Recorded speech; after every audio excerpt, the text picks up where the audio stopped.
Martin.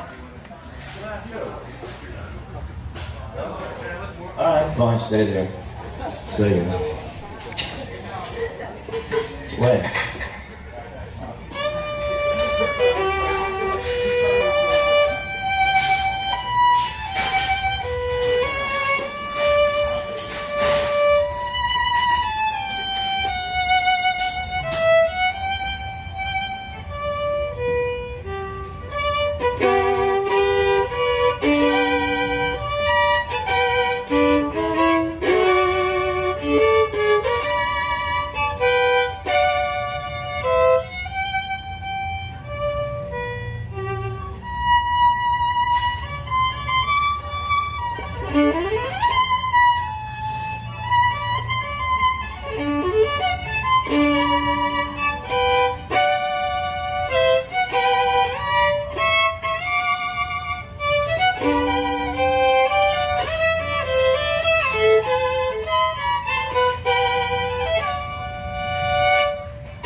Come here, come here. Jimi Hendrix couldn't have done it any better. And this is the actual garb, the actual wearing from the Philippines, ladies and gentlemen. Jimi Hendrix could not have played that any better. Give me one more round of applause for Martin. In his traditional Philippine wear. You look fantastic. All right, have a seat, referees. Spotters and loaders is the front weight on the bar.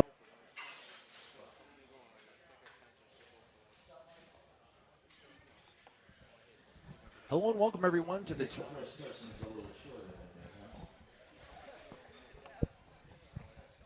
coming to you live from the Iron Revolution Gym and the lovely Garden State of New Jersey. This is your 2024 USAPL Rising Tide. Leo Butendar here, joined by my colleague, former collegiate national champion and registered dietitian, Emily Ho. Emily, thanks so much for joining us. Leo, thanks for having me. I am so honored to be sitting next to you today. For those who are watching, you might recognize his voice from some of the top meets, such as Raw Nationals, and maybe you just play the powerlifting meets to help soothe you, because he's got such a nice voice to listen to. But I'm so excited to be here. We are going to be watching a lot of strong men and women today, especially this morning. Rising Tide, Johnny Galuccio and Kevin Thomas. This is a money meet. People are going to make a lot of money at this competition. Give me a round of applause to the powerlifters. The bars are loaded! And who does it better than Gino? No one. Unbelievable. Go. I mean, so we're here, we're talking about the Rising Tide. Jennifer Tomato, 253 on the bar. After Jennifer comes Allison. Very excited to be here. Last year we were in Houston. This year we're here in New Jersey. He's bringing it home and opening us up here.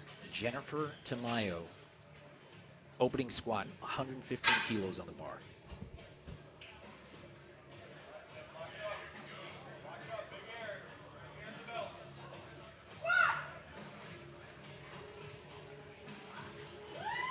And let's take a look at the call here. And we are starting off right here, Emily. 3 white lights for Jennifer Tamayo. Emily, now obviously we're talking a little bit about what the Rising Tide is.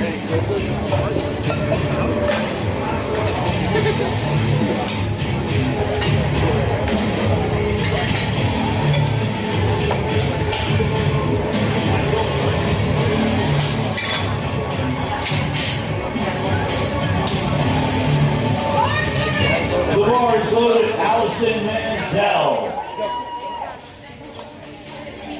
120 dots. This was back at a 2023 USA powerlifting meet, and for men they have to have a 460 dots, and dots is based off of a percentage of how much you lift and how much you weighed in at. So this is the cream of the crop.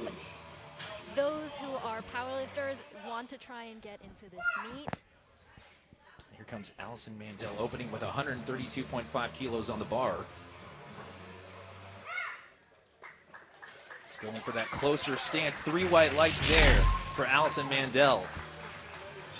So yeah, this isn't just your regular run-of-the-mill local meet here, is it, Emily? I mean, 120 dots to be able to get in. I mean, these are some heavy hitters here, aren't there?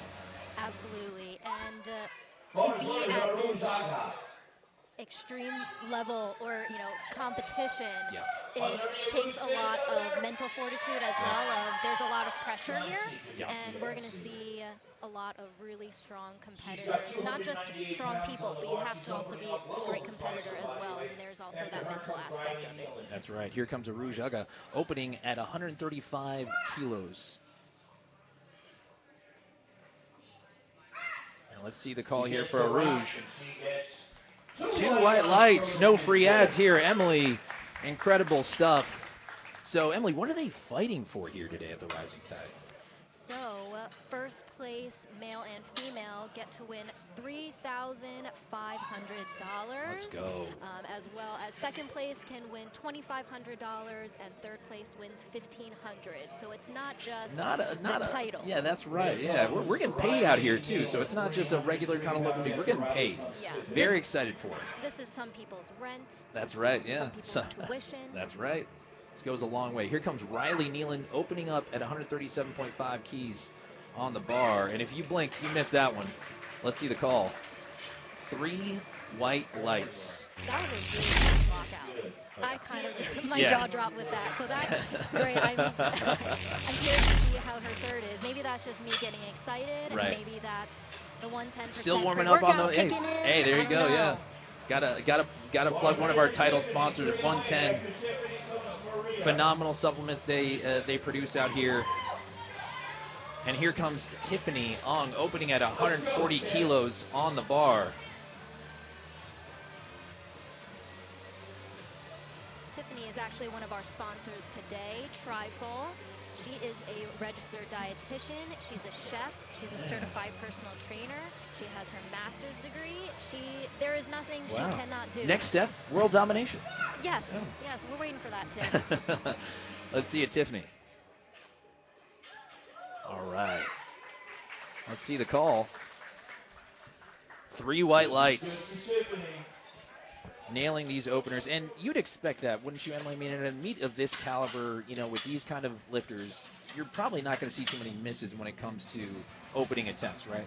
Yes, exactly. And I was kind of just thinking this as I'm watching, understanding the high stakes here.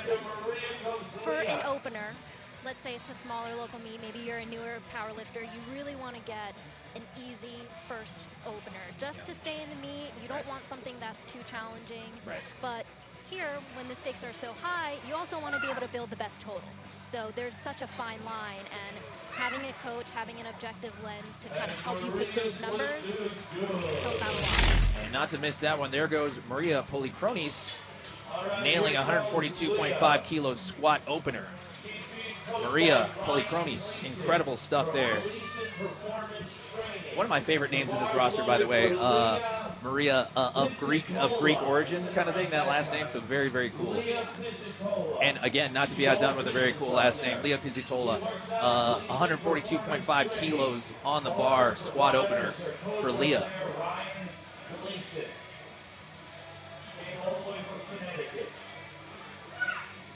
Also from out of state as well.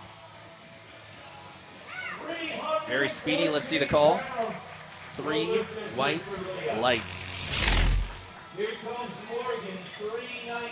And we're moving right along here, Emily.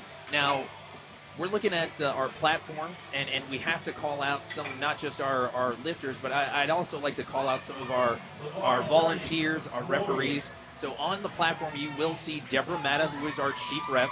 We will see Lance London. You might know him. He's a phenomenal lifter in his own right, one of our side referees. And Lazaro Alvarez, who is our third side referee. Here comes Morgan Rebernick. Squat opener, 145 kilos on the bar.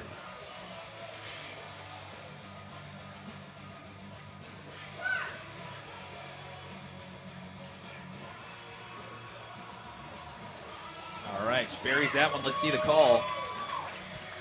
3 white lights there for Morgan. Now, when we're saying 140, 180, whatever the number is, Emily, I mean, are we still referring to pounds at this point? Absolutely not, especially not in a meet with such incredibly strong lifters. Right. We're referring to kilograms, That's 4 right. kilos, and to convert from kilograms to pounds, you just multiply by 2.2. So essentially, it's more than double of what That's is right. actually That's said. right. Exactly. Pounds. Now here comes Chloe Beasley, 180 kilos on the bar. Squat opener, 180 kilos. We're going to see a lot of specialists We're here. still opening. Yeah, we're going to see a lot of specialists at this meet, and Chloe is for sure a squat specialist. It's looking like she is. Oh, yeah. Yeah, squat specialist for sure. 3 white lights there for That was Chloe. awesome. Very speedy opener, as expected. Incredible stuff here. Now, Emily, talking about the actual officiating of the lift, what is it that these referees are actually looking for? So, not only do they have to follow certain commands, so it's not like you can just squat whenever you want or whenever you feel like you can. Refs are looking for knees locked out. You're not wiggling. You have to hold the bar still. They will give you the squat command, and you also can't unrack when you want. You have to hold the bar, and you'll get the rack command when your knees are completely locked out and That's right. you're still essentially. That's right. And then you're able to rack. That's right, yeah. And because the thing is, that's important context to set there, Emily, is because some lifters can actually lose control of the bar after they've actually finished the squat. And here comes Jennifer Tamayo. Squat second attempt. We're moving right along here, Emily. 122.5 kilos. This is a 7.5 kilo jump from first to second.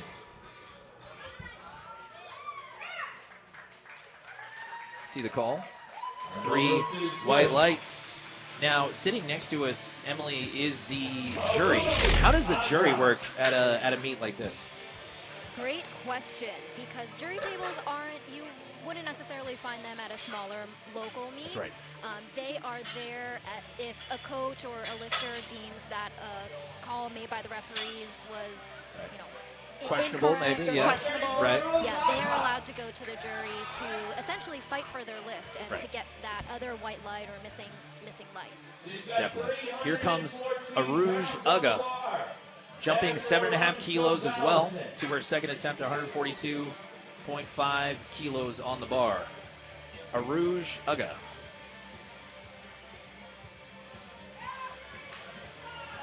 As you can tell based off of her shirt, Aruj is an avid member of Iron Revolution, so she is lifting at her home gym today. Super comfortable. Now let's see the call here for Aruj. 2 white lights. She didn't get the call from the front. Interestingly on that, sometimes, Emily, that does happen depending on where the chief referee chooses to orient themselves. Isn't that right? Yeah. Some people think, oh, you can't call depth from the front, but if you orient yourself at a certain angle as a chief referee, you should be able to discern the depth from there. The jury has came out and they overturned that. That is now a no lift. They gave that a second red light. So Aruj, in a situation like that, you got to think quickly. Emily, what would you do as a coach now that lift was overturned? That is a great question. I would retake it. Yeah. I also don't know if she put the next attempt in before they called it. Yeah. Hopefully they would give her another chance to change it if they needed to. Yeah. It was fairly late after that, so we'll have to see how that, because this is moving right along. Here comes Allison Mandel, jumping 10 keys to 142.5 kilos, squat second attempt. Very controlled descent there by Allison. Good fight. Let's see the call. 2 red lights. Looks like the red card infraction was depth.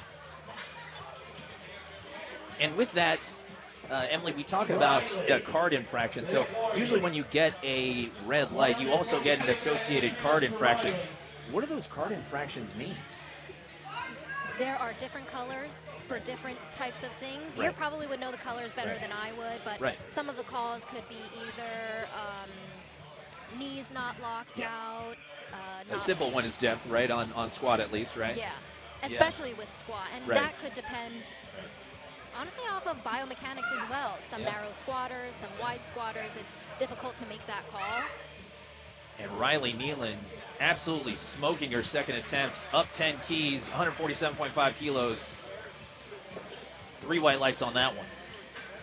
And yeah, those card infractions, it's really just to add context for not just the viewers, but also the coaches in the box to be able to see, okay, what was the call? And now that we have the jury here, if it is a 2 red light lift, you can go to the jury and protest it and see if you can get that overturned. We haven't seen it just yet. We've actually seen the opposite. We've actually seen the jury overturn a good lift so far. But the other case for them to be here is also if you would like to protest a lift. So here comes Morgan Rubernick.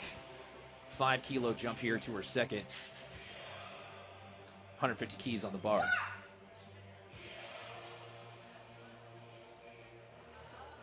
All right. That moved like a second should. Let's see the call. 3. Some jokes there by Gino, the powerlifting pirate, folks. The world famous Gino. Nothing better than USA Powerlifting New Jersey. The production that John D'Alessio and Kevin Papa have put together so far, the team that they've put together, truly, Emily, has been one of a kind. I mean, when I pulled in to the lot to meet up with everybody ahead of the meet, I got to see some names walk through the door, and I was like, wow, this is they really spared no expense here. USAPL New Jersey, Kevin Papa and his team, John DeLessio. I mean, we have some incredible people here working this event. Especially with the media. Yeah. What the viewers can't see at home is so many staff that are just trying to get the best shot. This feels the like a best mini angle. Arnold. You know what I mean? Yeah, It's crazy. amazing. Yeah. Here comes Tiffany Ong, jumping 10 kilos, 150 kilos squat, second attempt. Tiffany, 3 white lights.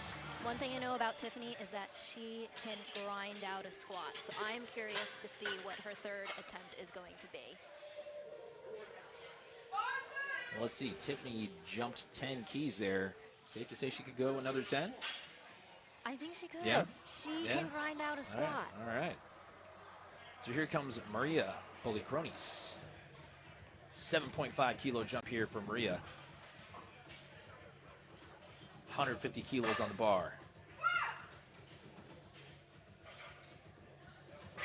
All right, let's see the call.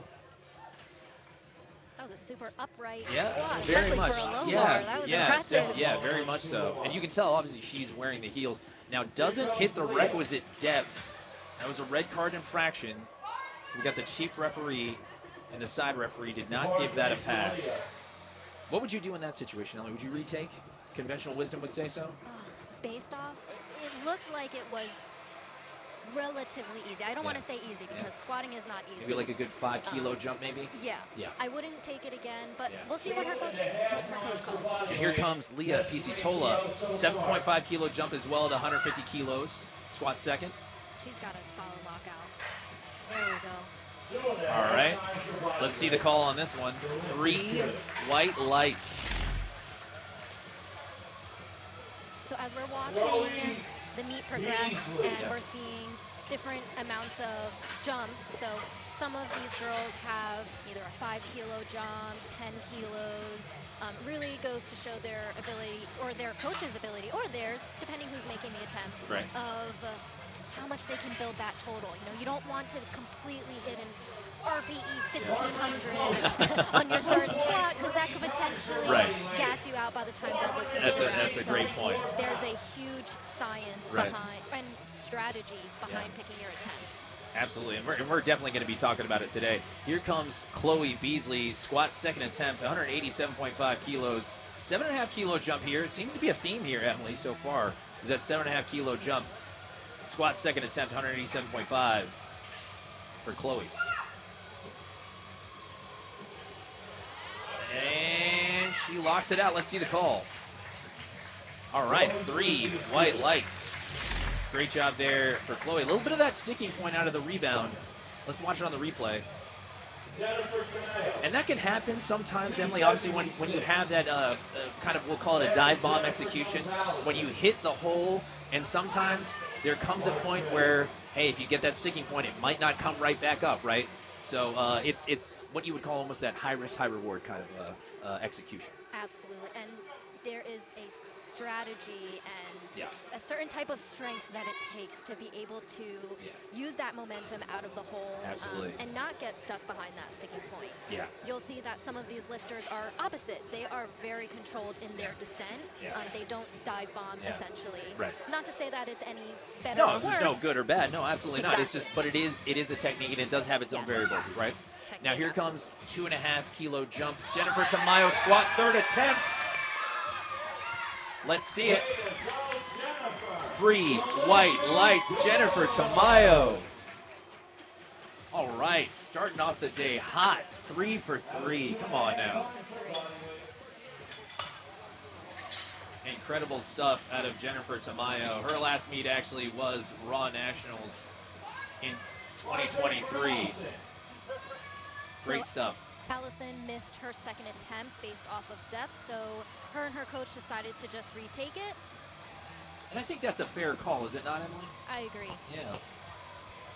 Retaking something typically that you missed. I mean, obviously it depends on the stakes too. Like, I mean, if she's fighting for money, if she's fighting for placings, if she's fighting for a qualification of some sort, and that number isn't the number that they're setting out ahead of time to be able to hit, then you might need to push it. But if not, conventional wisdom would usually say, hey, just retake it, right? No big deal. You already know you can hit this. We had it planned. Let's just go with it. Sometimes you have to deviate. Sometimes you have to kind of, make some adjustments on game day because you've won at the collegiate level. It's not every day is going to be that 9 for 9 unicorn kind of day where, like, man, Emily was warming up in the back area and it was like, the minute she popped the bar out, she just knew today's the day, right? It's not always going to be that way, and that's just powerlifting. Absolutely. And especially in that competition mindset, as you are competing, that ego's going to want to creep in there. Like, hey, I could do 5 more, or I could do 10 more kilos. And that's where having a coach or having someone who's handling you and being that objective lens of, hey, do you really want to expend all of your energy doing this, or do you want to chip away and build that total? Because anything can happen in powerlifting. Someone who's projected first, you never know what's going to happen. That's all it is, too, right? It's a projection. We have no idea. We're just going off of history. Now, Allison Mandel opting not to take that third could be interesting. Hopefully she's okay. We don't know any details yet. We'll let you guys know if we find out anything on our side. But we're moving right along there to Aruj Uga. She missed her second. I believe that was the one that was potentially overturned previously. Now, 2.5 kilo jump. Taking that, like how we said, it seemed to move okay. Now, potentially we need to see if that 2.5 kilo jump is just fine and it's okay to still take that bump, right? We were talking about attempt selection, Emily, and what's interesting about it is how you mentioned is you want someone there to be objective. You want someone there to be there for you because in a lot of cases it's tough to be objective about your own lifting. That's why it's also inherently difficult to become your own coach, right? Is you want that second set of eyes, you want that second opinion of sorts, and especially on game day when it's like, look, man, I'm all on caffeine, I'm all on vibes at this point. It's just like, I've been listening to Kendrick for hours now. I'm like, I'm ready to go, right? But at this point, it's one of those things where you need somebody to kind of save you from yourself.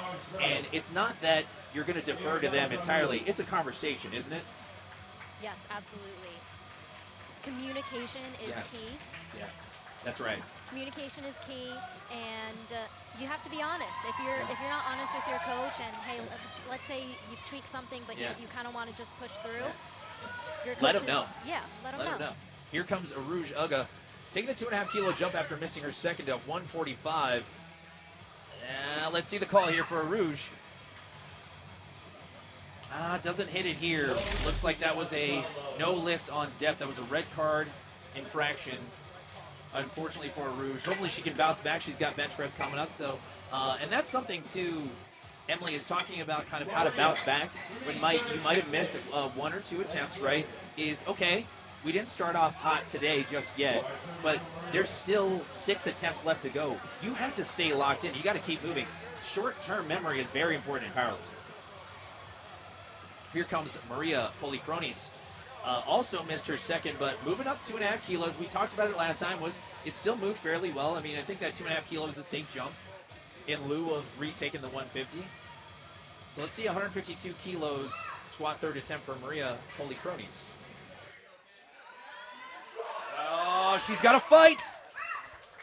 Let's see the call. 3 white lights. Comes back for redemption there. Hits that requisite depth. Gets right out of the hole. That was perfect. Maria Polikronis. Again, just a testament of anything can happen in powerlifting. Of you might not expect to get 1 out of 3 attempts of squats, and now you have to kind of fight a little bit more to kind of help catch up and build that total. That's right. You always have to be nimble. I mean, not every day, as we said, not every day is going to be the same. Here comes Tiffany Ong. 5 kilo jump for Tiffany. 155 kilos on the bar. And you have to call it out, by the way, Emily, is these camera angles. I mean, this production team that we have for Top Set Media, Marshall Powell and his team, Megan Powell, Travis Napier, I mean, man, they got some incredible people here working for the Rising Tide. Oh, Tiffany. You said she could grind it. Let's see the call. 3 white lights for Tiffany. You can tell a meet's going to be good when they've got the white lights in the background. Oh, yeah. It just looks so clean. Very aesthetic. And very aesthetic squat there by Tiffany Ung. I mean, come on now. These girls are bringing the heat to open our 2024 USAPL Rising Tide, I tell you. Morgan Rebernick jumping here 7.5 kilos to 157.5 for her squat third attempt.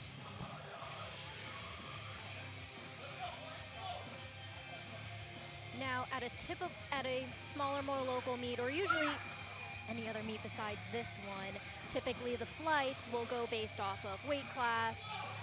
However, in this meet specifically, we're going based off of dot score. 3 white lights there for Morgan. Very good execution there from Morgan Rebernick. We are moving right along here, aren't we, Emily? I mean, and the only way that happens, by the way, is if you have very experienced spotters and loaders. I mean, you have to call it out, and we always do this on stream, is we have to thank how incredible these spotters and loaders are. They've moved all this weight very quickly, been able to get the lifters and move the racks very quickly.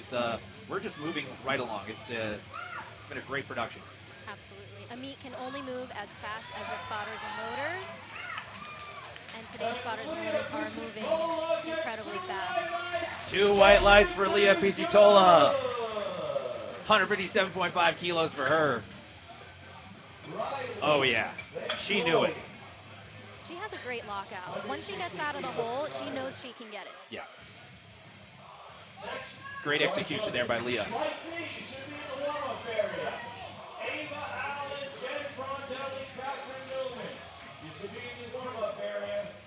Now here comes Riley Nielsen. Now Riley actually took a 10-kilo jump from first to second. She's jumping 12.5 kilos for second to third squat. 160 kilos on the bar here for Riley. This is big weight. Let's see it. Ooh, good fight there by Riley. nice. Let's see the call. I think she shocked herself. 3 white lights. Come on now, Riley. Let's see that replay. That was amazing.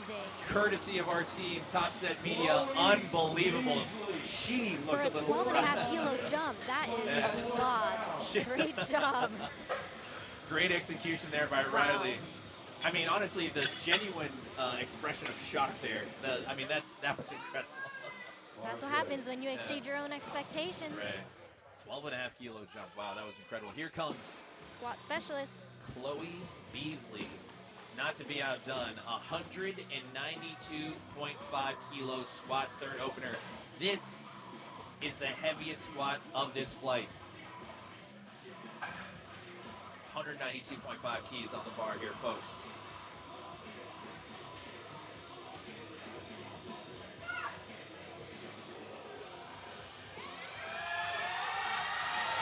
Wow. Let's see the call here for Chloe. Yeah, saw a little bit of that bar deviation. You saw the blue card infraction. So that blue card infraction, once that bar goes down, unfortunately, that is a no lift on that. 2 red lights. But Chloe still fought through it. She's okay. She lives to lift another day. Moving on to bench press. And now we're moving on to Flight B. Our Flight B lifters. And again, have to call out how awesome these spotters and loaders are. Emily, this is an unsung part of powerlifting, is all of our volunteers, everyone who makes this possible. I mean, this meet doesn't happen. You're not safe without your spotters and loaders, so very appreciative of all they do.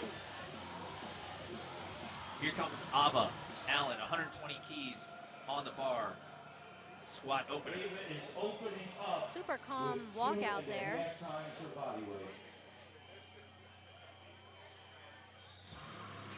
Got the 110 singlet on, representing for the culture. Wow. All right, let's see the call here for Ava. 3 white lights.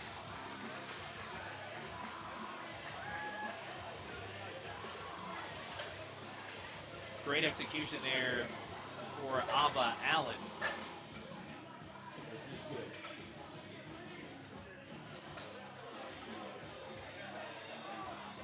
We're moving right along here, folks. Here comes Jen Frondelli.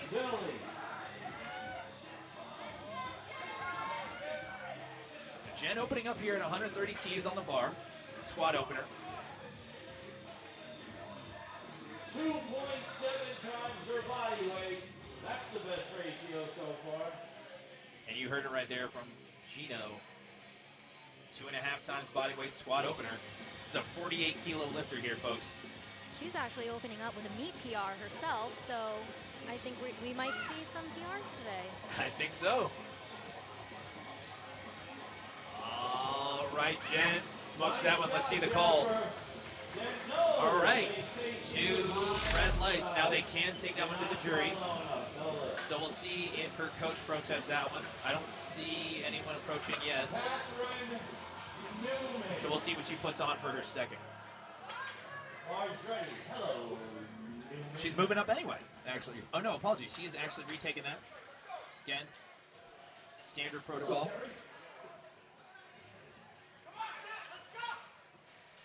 Come on, Newman. 298-pound opener for Catherine. Here comes Catherine Newman. After Catherine comes Mara.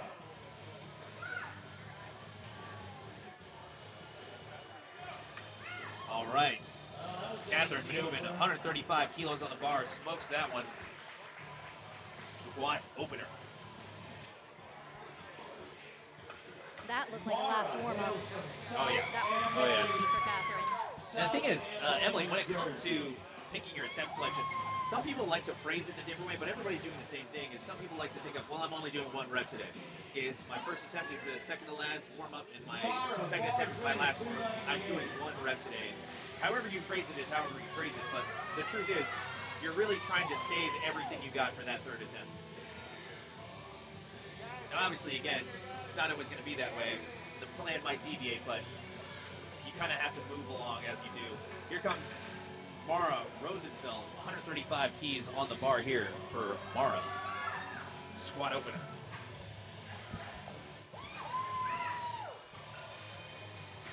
Now let's see the call. 2 white lights, Mara Rosenfeld. 2-1.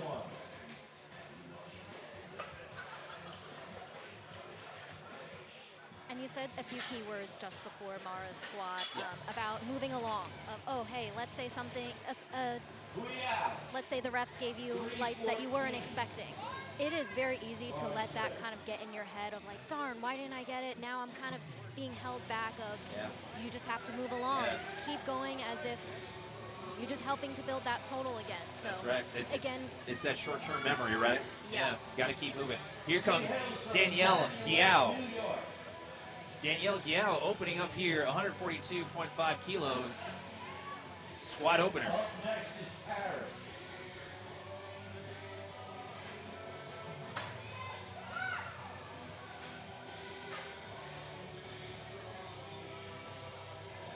Taking her time.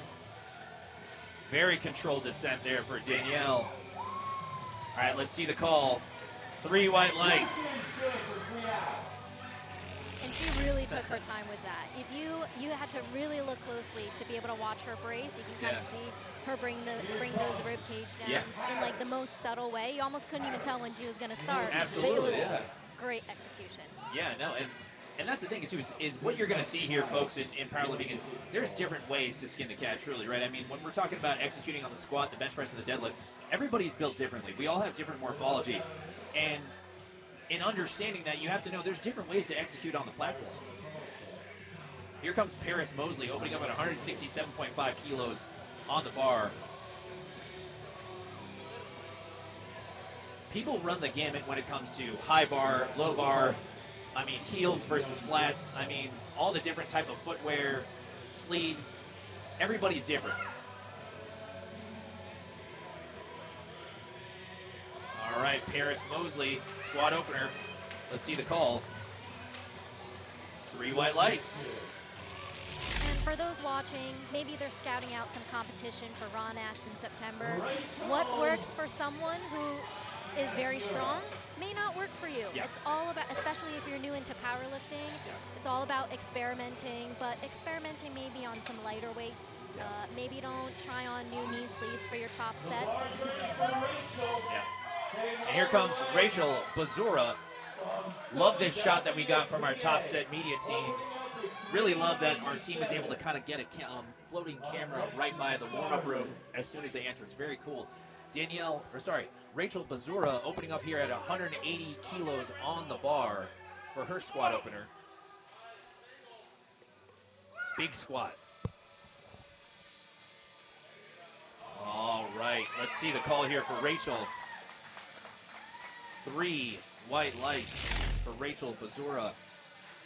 Replay courtesy of your Top Set Media team.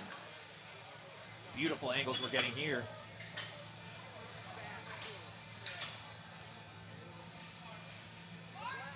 Here comes Starlin Simon, 192.5 kilos on the bar.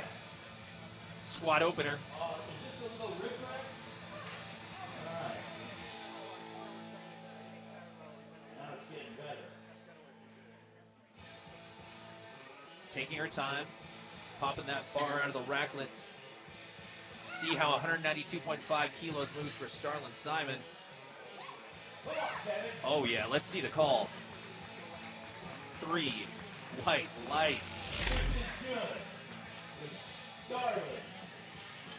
Now Emily, again, we have to call it out. This is not the type of athlete you're going to see at a regular local meet. I mean, these are athletes that are going to be not just, in prime timing, but they're going to be they're invited to all these invite-only meets. They're going to the prime times. They're doing the sessions at nationals. I mean, some of them are winning classes at nationals. It's a really, really high caliber of lifter we have here at the Rising Tide. Absolutely. Now here comes Ava Allen, not to be outdone. 127.5 kilos, 7.5 kilo jump for Ava. She competed at the A7 Raw Challenge recently. All right. Oh, yeah. Ava took that one low. 3 white lights there for Ava. Load the bar for Jen Frondelli. 2.7 times her body weight. Well-traveled athlete, by the way, Ava Allen. She's also done 11 meets. Fun facts. Come on, Jen. Sink it deep. And as we were doing our research for all of these amazing lifters, you have some of these lifters have only competed less than a handful of times, and some of these competitors have competed over 15 times. Yeah, that's right. Here comes Jen Frondelli. She's retaken that squat opener. This is her second attempt at 130. Again, Jen is opening at a PR, her squat PR competition.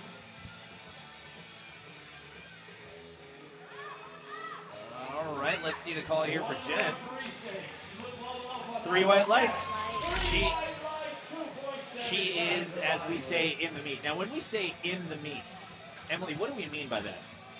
So, when it comes to all 9 attempts, or 3 attempts for each lift, being in the meet means you've at least gotten 1 out of the 3.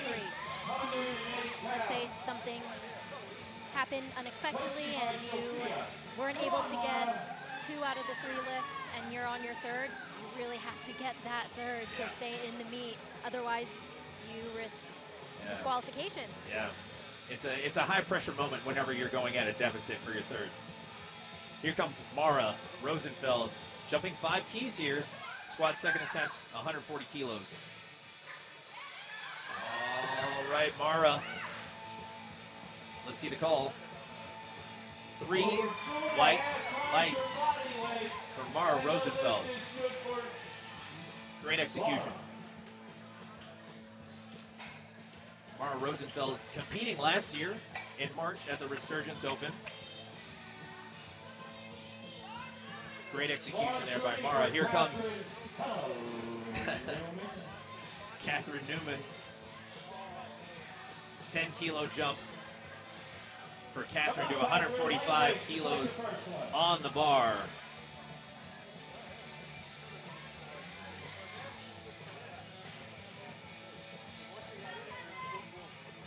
And Catherine actually competing not that long ago, back in May. Oh, all right. Oh, great catch by our spotters and loaders. Again, we talked about it earlier, but looks like, we had some, a belt malfunction. Wow. You want to talk about stuff you don't see every day? Yeah, so when you're at a powerlifting meet, you cannot dump the bar behind your back, meaning Right. That's like right. bending back and Right. just kind of having it all on the spotter. That's right. Hey, that's a lot of weight for someone Yes, to catch. absolutely.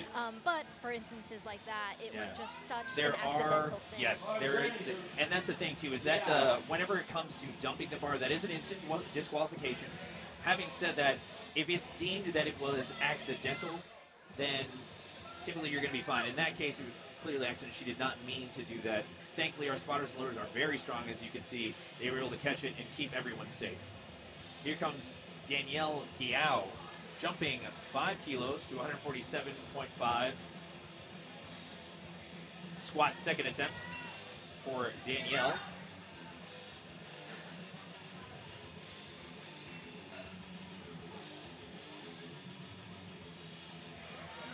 All right. Let's see the call there for Danielle.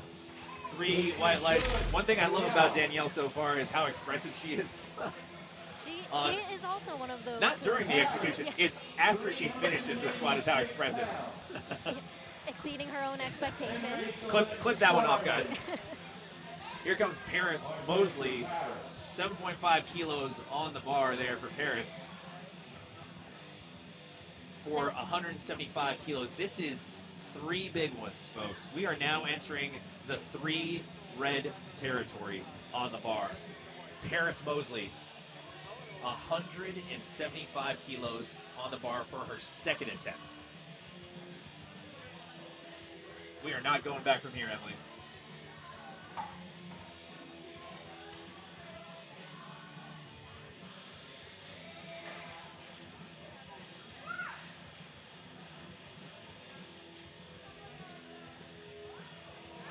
A little bit of a fight.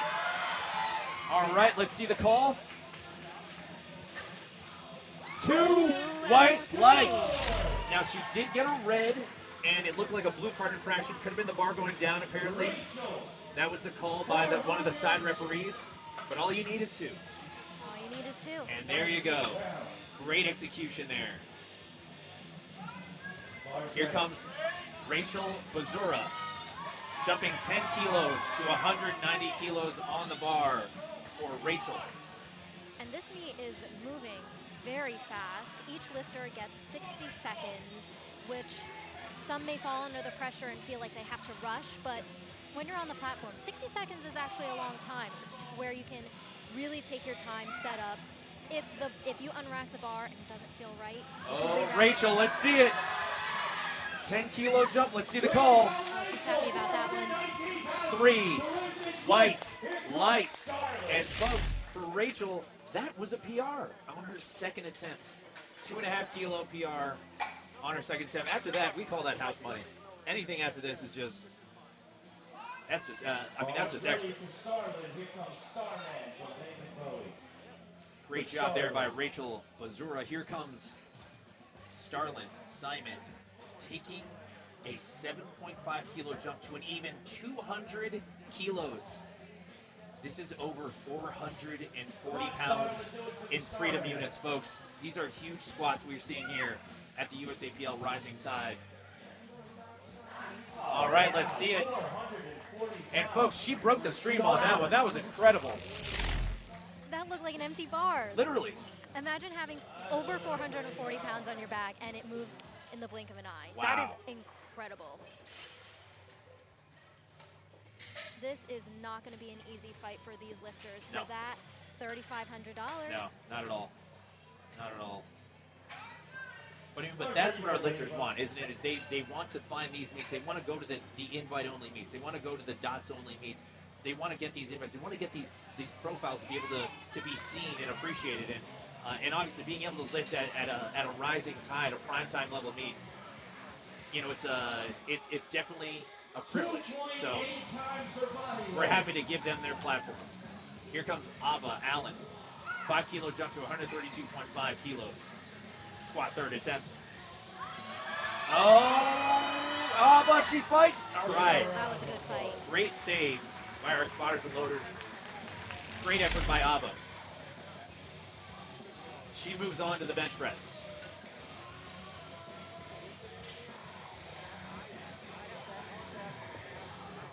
And the thing is, Emily, a 5 kilo jump, for some lifters, that is enough to kind of like hold them back. I mean, if it's 2.5, if it's just scratching the third, you never know. But obviously, her and her coach had a discussion and said, hey, I can go 5. Sometimes it does, sometimes it doesn't. You just never know what kind of day it's going to be once you get under the bar. Depending on what practice or experience a lifter has with that heavier load. Yeah. And especially for Ava, she's in the 48 kilo weight class. That's 5 kilos is a larger percentage. When you're getting over the 2 red territory, that's big squats. Here comes Jen Frondelli. As we're saying, big squats for 48 kilo lifters, 135 kilos on the bar for her. Yeah, that's a big fight. Let's see the call. 3 white lights. That's a PR for Jen. Congratulations to Jen Frondelli. I mean, Emily, we're talking about it, but when we're saying relative to body weight, that is context that needs to be called out because you yourself are a champion 48 kilo powerlifter. You understand. Oh, please. No, but it's one of those things that, like, look, people need to understand that, like, relative to your body weight, these are massive squats. Here comes Mara Rosenfeld. 2.5 kilo jump, 142.5 kilos on the bar. Third attempt squat. So one thing I noticed about Mara's second squat is the unrack seemed a little shaky, but when she actually squatted, great execution. So I can imagine to see that again. Gets a quick Scott command. Oh, there we go. Let's see the call. All right, 2 white lights. That is all you need, folks. She's happy about that. Mara Rosenfeld ties her squat PR. Great work.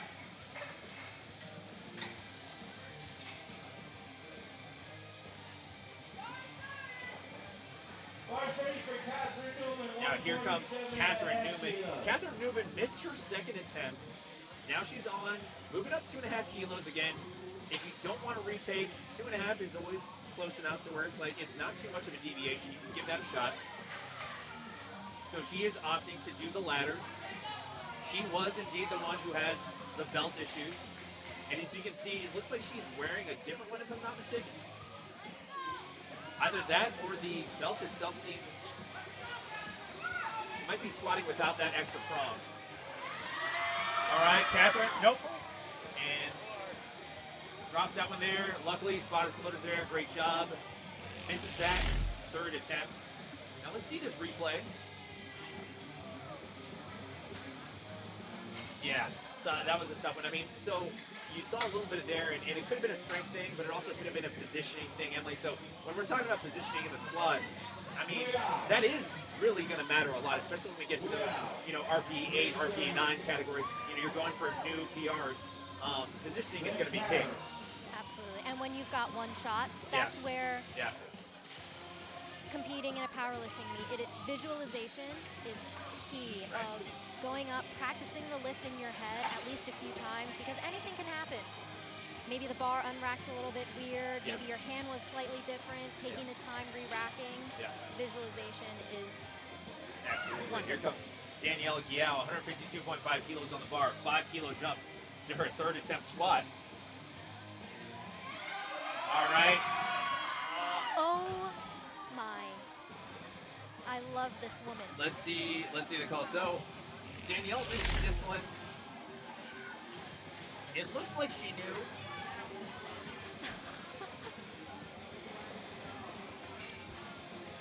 We love Danielle. We love Danielle her. moving on to bench press. I think she could have gotten it, but maybe she got in her head or something. I don't know. We don't know, right? We're not her. Right, of course. But that said, is she is moving on to bench press, and let's see what she can do there. Here comes Paris Mosley. She is jumping 2.5 kilos. Now Paris taking a 2.5 kilo jump. Now when you have a squat this big, Emily, is it fair to say this is close enough territory where it's like either I take the 2.5 kilo jump or I could just scratch this and just move on to bench press? I have to think about this a little bit because when you're fighting for that money, for that rent, I would go. I would risk take it. We're going. We're going. We're doing this. Oh, all right. Just missed that one, Paris. Squat third attempt at 177. But again, that is kind of why I wanted to bring it up is sometimes that 2.5 kilo jump, when you have a squat really in this kind of like 170 plus category, is 2.5 kilos is enough to think like, well, should we really go for it? You're never sure. You saw in that situation, it didn't technically work out, but sometimes it does, but it does beg the question: do you want to save some of your bullets for bench press or deadlift? Yeah. So that kind of comes that high level attempt selection strategy. Here comes Rachel Bazura. Got a lot of fans in the crowd here at Iron Revolution Gym. 2.5 kilo jump, again, we talked about it. This is a big squat, but this is a safe attempt if her and her coach had that dialogue. So let's see. 192.5 kilo squat, third attempt for Rachel Bazura. Oh no, just missed this one. Squat, third attempt. She's got some fans out here. She'll be just fine. A lot of support here for Rachel. Yeah, the audience is packed Yeah. here. Lots of friends, family. That's right. A lot of support Again, here. maybe some competition. Who knows? Hey, nothing wrong with scouting out a little bit. You know what I mean? You're a national level competitor yourself, so you understand what that looks like. Oh, I was watching the 48. Yeah, I was gonna say. I was like, rooting for them. Now, but I'm still, now, what people at home might not see is Emily actually was very intent on watching the 48 kilo category. She wasn't even watching the stream that we have here on our side. She was watching them directly. Yeah. So When Kevin Papa had asked me, hey, can you commentate for us? I said, and get front row seats to my competition? Absolutely. Starlin Simon, Great let's lift for go. Starlin. 7.5 kilo jump, 207.5 kilo squat. Oh yeah. On to Flight C. Beautiful squat there by Starlin Simon. Now, folks at home, you may know who this is, but I'll kick it to you, Emily. Who do we got coming up? We have New Jersey's finest, the powerlifting sports psychologist, Dr. Kate Cohen. Put some respect on it. That's right. Dr. Kate Cohen. She Doctorate was, from FSU, is that right? Yes, yeah. So Go she Noles. lived in Florida for some time, coached by Chad Wesley Smith, back in New Jersey, her home. The 48 kg national champion, and that right there is exactly why. I love it. I'm super excited to see her build her total today. Yep. She has the highest dots so far, and so we're going to see some good fights from Pretty her. easy to think who's our expected winner here, right? But you know, again, you have to let the meet kind of start to go along. But beautiful execution. Jury actually overruled on that one for Dr. Kate Cohen. We'll see what her and her coach do for her second attempt. But Kate is as seasoned as they come, so something like that, she'll be totally fine. She has done 20 meets, so she's seen it all. Here comes Helena Wu, 132.5 kilos for Helena. All right, let's see the call. Integrated strength athlete, coached by the great Brad Couillard. 3 white lights there for Helena. And now, folks, if you're seeing the lifting cast, and if you can follow along with us, if you're following along online, go ahead and pull up an extra tab. Go ahead and pull it up on your phone. Follow us on the lifting cast and look up the USAPL Rising Tide, so you guys can see on the board what it is that we're also looking at, and see these next attempts right alongside. Here comes Minhee Kong, 145 kilos on the bar. Squat opener.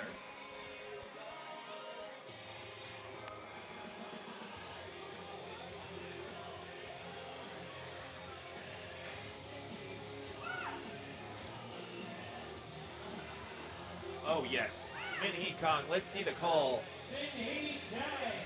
Oh yes, 2 She's got white some great lights. shoulder mobility there. Oh, she yeah. had a really narrow stance, You close can to really her see that, hands yeah. close to her shoulders.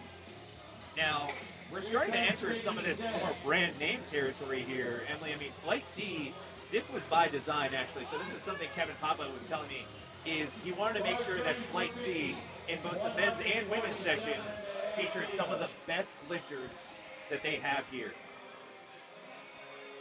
So you're going to see some names here that you're not just going to see at Nats, but even possibly at some of these primetime sessions at Nationals. 147.5 kilos at the on the bar. Squat opener, Vicky Zhen. All right, let's see the call for Vicky. 3 white lights for Vicky Zhen. And kind of dipping into that competitive athlete or more elite athlete status Yes, of absolutely. the more meets that you do, Yeah. the more you're going to learn. Yeah. Not every meet is going to go smoothly, and there's going to be unexpected things that arise, but not falling under the pressure of the loud music, the refs, and all That's these right. other things that you wouldn't know unless you competed. That's right. The water does get very deep very fast when you get to the national level, invite level meets, international level in some cases as well. Here comes Tiara Howard, 150 kilos on the bar for Tiara. Another narrow squatter. Oh yes. Let's see the call. 3 white lights. Now, in speaking to her actually before the meet with one of our colleagues, Solana Lewis, is Tiara actually has a very athletic background, gymnastics and all. Like she actually doesn't. This is a quote from her, by the way. Doesn't consider herself a full-on powerlifter. She considers herself kind of a multifaceted athlete. So for her, it's when it comes down to focusing just for meets, she says it's kind of it's different because she doesn't get to do some of the other stuff that she also does, like the gymnastics and the body weight stuff. So a very kind of interesting background that she has for Tiara. Comes Haley Clayton, 157.5 kilos on the bar, squat opener.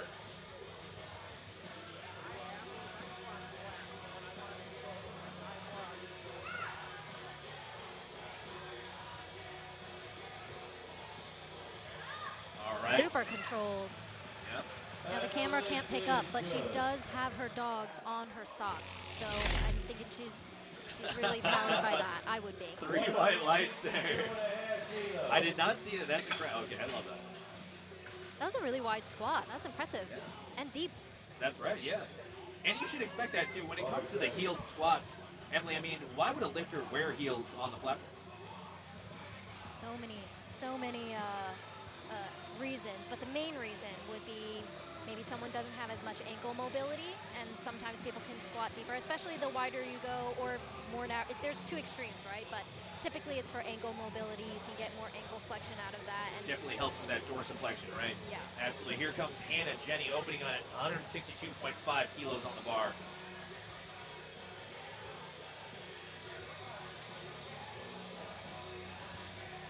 I'm a flats girly myself. How about you, Leo? I'm also a man of culture.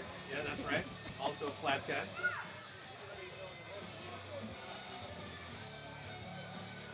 All right, Hannah. Now, interesting about Hannah is she opts to do kind of the, and 3 white lights there for Hannah. She opts to not have her eyes, her gaze forward. She actually almost gazes directly down.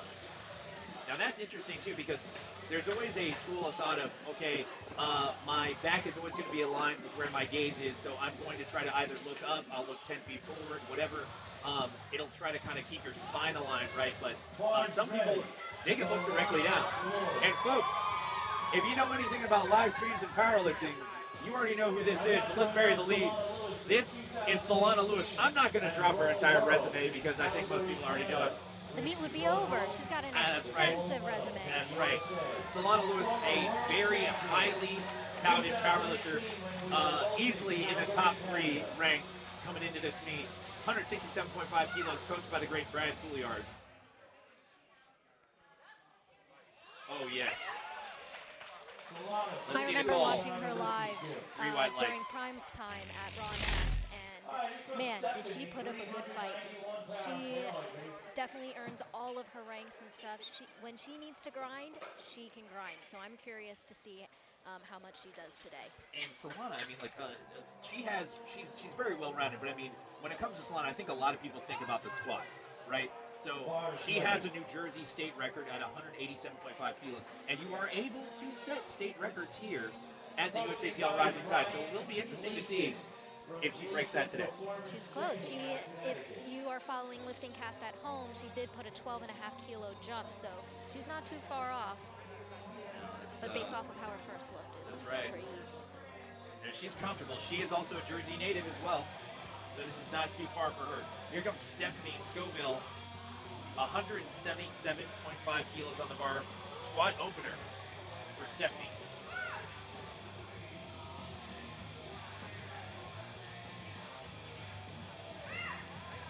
Here we go. Let's see the call. 3 white lights. Interesting, Stephanie, if you look at the replay, watch her gaze as well. A bit of a difference is she actually has a little bit more of an active gaze. Looks down, looks up.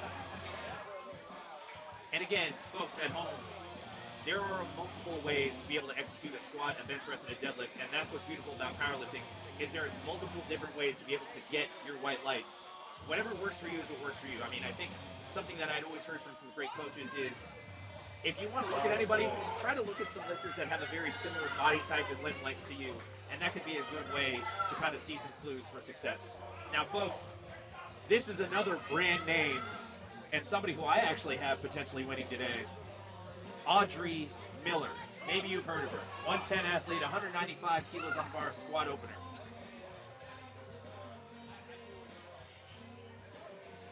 All right, let's see the call here for Audrey. 3 white lights. Audrey Miller, her squat PR is a 205. I think we might see something today here, Evelyn. I think so. I think so. But anything can happen. Right. We're rooting for her. That's right. And the thing is that door is a little bit open, and we say that because Kate Cohen has to retake her open. Yes. Which I thought she might have gone up a little bit, but I think when it comes to just being secure in this meet, I don't want to say safe because no one's ever safe. Nobody's but safe here. Secure. This is the Rising Tide. Yeah, of course not. But Kate Cohen, well, again, we have to call it out. 48 kg national champion. She's well traveled. She's done 20 meets. She knows what she's doing here. Retaking 103 kilos for her second. All right, let's see the call. 3 white lights. All right. In the A7 matching meat kit. Love the green, by the way.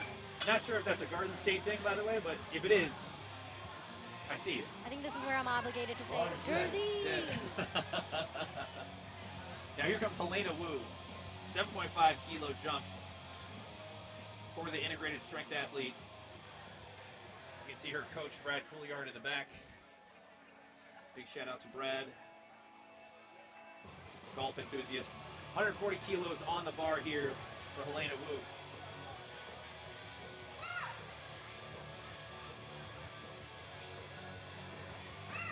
All right, that looking, let's see the call. 3 white lights. Depth is not questionable when it comes to Helena. She really executes that deep squat very well. For sure. There's such a fine line. You know, you don't want to squat too deep. Otherwise, it's going to make it much harder to get out of the hole. But you also don't want to be cutting it close to where you could potentially get that 2 reds. Oh yeah. There is a fine line. Some people actually think that you could potentially leave some kilos on the platform if you squat a little bit too deep, right? And that does make sense.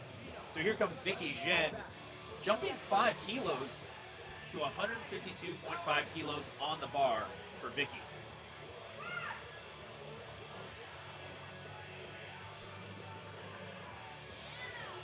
All right, Vicky Zhen, let's see the call. 3 white lights. Moving right along for Vicky.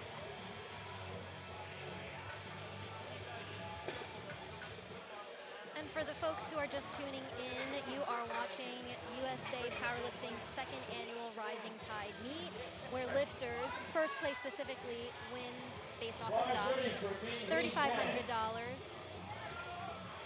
That's right. That's right. Here comes Minhee Kong. Jumping 10 keys here, Emily. 155 kilos on the bar for Minhee.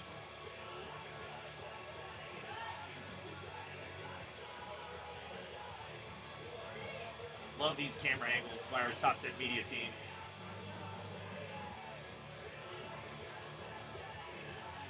production value at the local level. All right, let's see it. Three white lights, of course. Great second attempt.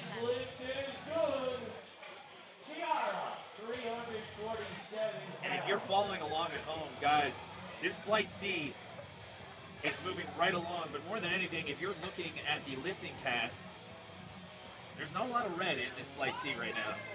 Not a lot of margin for error, is there, Emily? No, however, we're just moving on to the second squat. That's right. And we had some unexpecteds in flight A. Yep. And anything can happen. Yep. Flight A, flight B a little bit. Now here comes Sierra Howard. 7.5 kilo jump here. Miss Howard. 157.5 kilos on the bar. A much more narrow stance, a little bit more folding position here. Wow. My goodness. And you heard the reaction from the crowd. Because we had the same one, 3 white lights. Interesting positioning. So watch this, folks at home. Is she actually doesn't really even need to fold over that much. She has a very narrow stance. You want to talk about having hip mobility and ankle mobility. That's it in flats, no less. So, I mean, we mentioned earlier, she actually has a very diverse athletic background. You're actually seeing it very much on her squat. Yeah, that makes me think I should have chose gymnastics as a sport. Yeah, yeah. I think most people in that position have to fold a lot more over forward. You'll see a lot more of a hinge position if you have kind of that more narrow stance squat, right? Yeah. So here comes Haley Clayton, 10 kilo jump to 167.5 kilos. Miss Haley.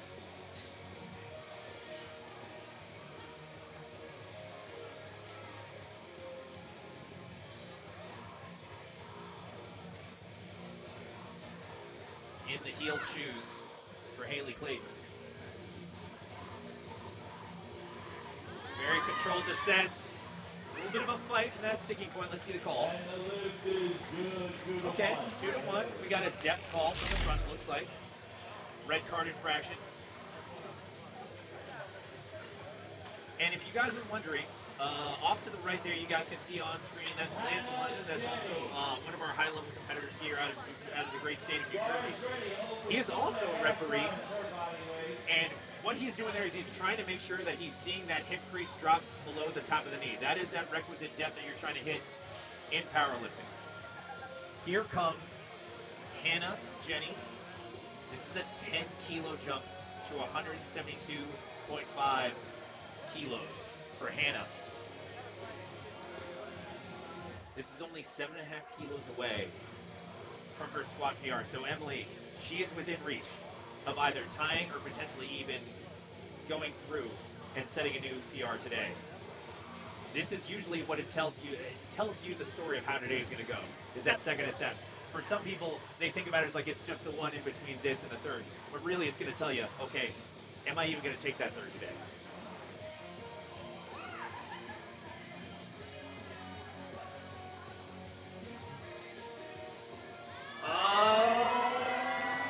This is a grind. Let's see the call. What the judges say. Okay, so that is a 3 white light lift. Emily, how did that move to you, and what would you do for your third if you were Hannah? Oh, man, that is so hard. Least I would do 2.5. The most. Because you don't want to gas yourself out by the time bench and dead. You do want to save some bullets. I think for Hannah, it's a question of, is this her lift? If so, absolutely go for it. Yeah. Otherwise, I would potentially scrap it. Yeah. We'll see. Solana Lewis jumping 12.5 kilos, not to be outdone. 180 kilos on the bar here for Solana. Only 7.5 kilos out from her New Jersey state record. Lifting in her home state, the podcast host, the Power and Lifting, 2 white lights contributor, Solana Lewis. Second attempt. All right. Wow. Let's see the call here for Solana. 3 white lights, as expected. And that was a 12.5 kilo jump. So I'm curious jump. to see what her and Brad decide to go up. I'd be curious. I would think, knowing Brad, I would think that would probably be like a 5, 7.5 if she really feels like it. But we'll see what Brad does here, and Solana obviously, because it's a conversation, right? Car's ready for Stephanie. So here comes Stephanie Scoville, taking 187.5 kilos. This is a 10 kilo jump. So far we got a lot of 2.7 times body weights up there. Wow. That's Over 2 times body weight squat. Stephanie Scoville. Now she has an odd numbered squat PR. You know what that means, Emily. Yeah, that means at some point at a meet, potentially Raw Nationals, her last meet in September, Yeah. she had to chip away to get a record. Now that is incredible. Very low position here for Stephanie. Low bar squat. All right. Let's see the call. Stephanie. 3 white lights now. You have to ask the question. She's within reach. She's creeping up. I was thinking the same thing. I was like, is she going to go for a PR today and potentially another record? We'll see.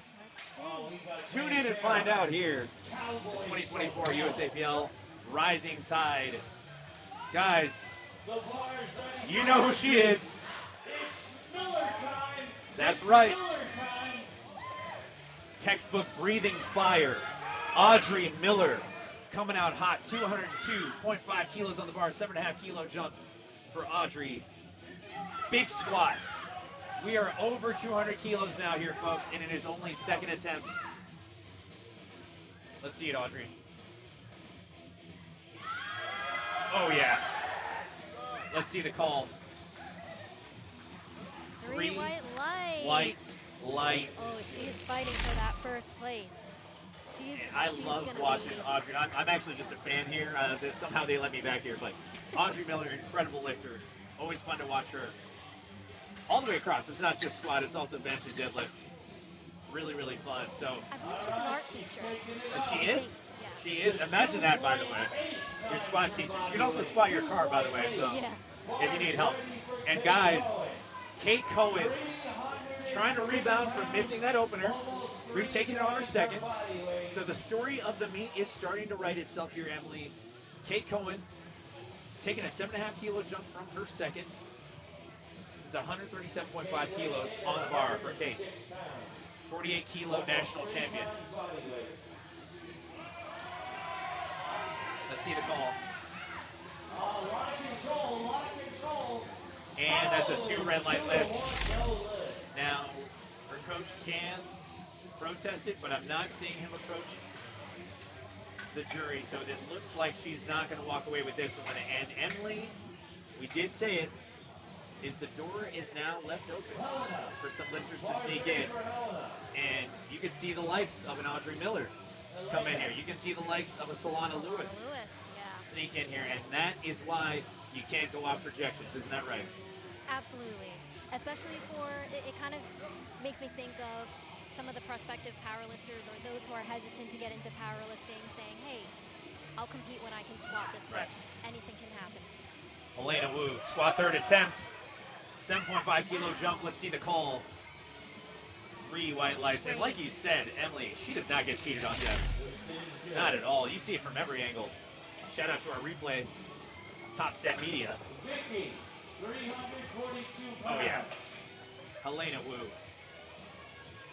And the thing is, for Helena, it's really just kind of like squat, bench press, absolutely. She's very strong there. But Helena Wu, folks, I hope you're watching when she comes at it to the deadlift, because that's going to be fun. Yes. Helena's deadlift form is Pull textbook. a literal house. Yeah. Very pretty deadlift also as well. Very, very technically sound. Pit powerlifting athletes.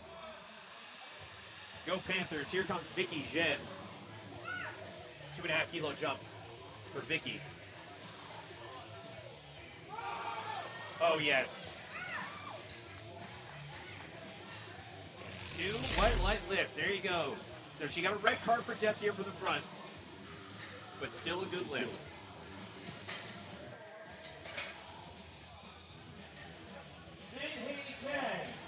Good execution there. She moves on to bench press. Leo, being a ref yourself, Yeah. what are some of your thoughts when people say oh, at these higher level meets, the refs are going to be so much more strict. I personally believe that all refs should hold the same standard at every single meet. But what are your thoughts, being an actual ref yourself? Yeah, absolutely. So first, we got Minnie Kong actually taking a 7.5 kilo jump on her squat third attempt. And I'm glad you asked that because I think if you ask anyone who's been in the chair enough times or been on the national level, squat third attempt here for Minnie. All right, let's see the call. Just missed that one. No lift. That was a red line lift. Now, I'm glad you mentioned that, Emily, is because I think if you've spoken to anyone, any referee who's been around for quite a while, maybe made it to a national level, a Cat 1, Cat 2. I'm a national level referee myself, and they'll all tell you the same thing, is we don't move the goalposts depending on if it's a local, a regional, a national, a pro series event. It's all the same. We try to uphold the same standard that USA Powerlifting gives for everybody because we want to make sure everyone is held to the same standard, no matter if it's your first meet or if it's your 20th. We want to make sure that we're always upholding the standard. Here comes Tiara Howard. 10 kilo jump. 167.5 kilos on the bar here for Tiara. Love her squat technique here. Folks, watch this. What? Come on. Wow. 10 kilo jump. We're doing Moved like it was an opener. Yeah. All of her attempts look the same in terms of speed. Is that what we're on right now? Come on now. Incredible. I'm blown by the dorsiflexion and the hip mobility, just to be able to be in that position. That's Yeah, and she wow. stays so Yeah. upright with it. Yeah. Never lets her chest Wow. fall. Not at all. Amazing. Very, very technically sound squat. Here comes Haley Clayton. 2.5 kilos on the bar for Haley. And again, we talked about how some of these lifts can get very heavy towards the top end. Emily, 2.5 kilos is in that territory where do we take the third or do we scrap it? Let's see what happens here for Haley. If you're in Flight C, I'm assuming you're here to win some money. So I would always say take it. I would say take it as well. Build that total.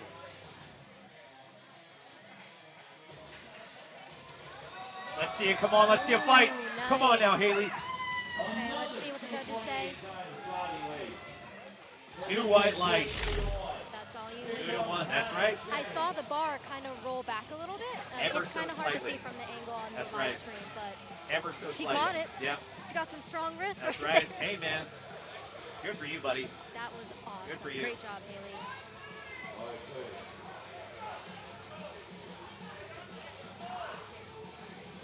Hannah Jenny. 5 kilo jump here for Hannah. 177.5 kilos on the bar. This is actually only 2.5 off of her all-time competition squat PR. And the thing is, Emily, you're a very high-level athlete. You're not going to hit the squat PR every meet. At some point, you're going to have to go for what's there on the day. Isn't that right? Yeah, absolutely. Lifting is not linear. Strength gains are not linear each meet that you compete at. It's just comes down to how well can you do under that pressure and that competition, and what's on that day. Maybe some had to water cut. Yeah.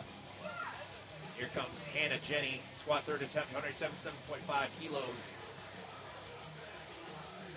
All right, let's see the fight here. Wow, come on, Hannah. Oh, now That what was a good fight. That was a very good fight. And even then, there's a fine line to, Yeah. okay, that third squat, that third bench, maybe not so much the third deadlift. How much do you want to expend trying to get that third lift? Because you don't know how that's going to end up by the time your third deadlift comes around. Now let's go. The power slap there by Coach Brad Couliard. Solana Lewis. Solana Lewis, folks. Here to You know who fight she for is? some money. She is going for her New Jersey state record of 187.5 kilos. She is going for tying her record here today at the 2024 USAPL Rising Tide. Squat third attempt. This is her home state here, folks. She's here to show out. Solana Lewis. Oh, That good was catch there nice. by our spotters and loaders. She seems to be okay. Great job. She moves on to the bench press. And Tawana really is the jack of all trades when it comes to powerlifting. Oh. She's competed.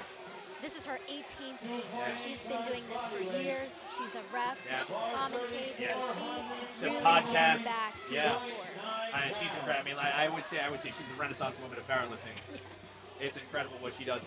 Stephanie Scoville, 7.5 kilo jump to 195 kilos.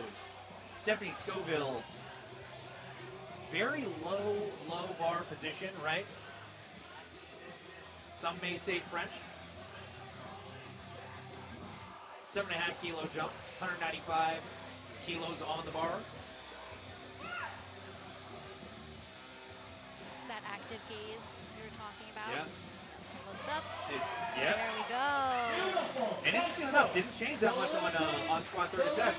3 white lights. A little bit. So you saw it on the second attempt. She looks down, looks up, and here it kind of looks down and looks forward. Interesting. And guys, this is one of the names you came to watch. If you're tuned in, you're on the 110 Supplements YouTube channel.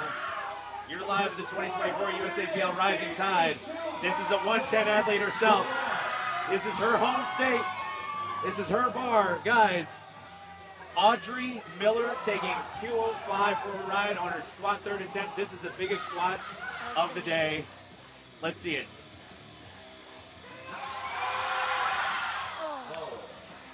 Just missed it. Great attempt, great execution. Looked like she was about to hit that one, not gonna lie. Let's see the replay just real quick. Great shot by our top set media team. Oh, just missed it. She moves on to the bench press. Folks, we hope you guys have enjoyed the quality of the stream so far. We hope you guys have enjoyed the quality of lifters so far. We're gonna take a 10-minute break, go on to bench press, and join us here on the 2024 USAPL Rising Tide. Thank you so much.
We are back here, folks, at the 2024 USAPL Rising Tide. Leah Wanendar here, joined by my colleague, Emily Ho.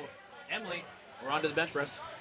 We are certainly onto the bench press after an exciting morning of some very, very strong women. If you are just tuning in, first place winner is fighting for $3,500, second place $2,500, and third place $1,500. So this is no ordinary powerlifting meet. That's right.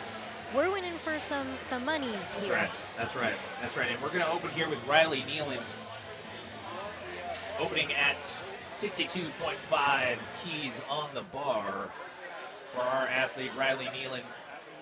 Now, Riley's bench PR is only 10 keys away, so when we're talking about the bench press, Emily, obviously we're not going to talk about like some huge numbers, like when it comes to like, intense selection and jumps.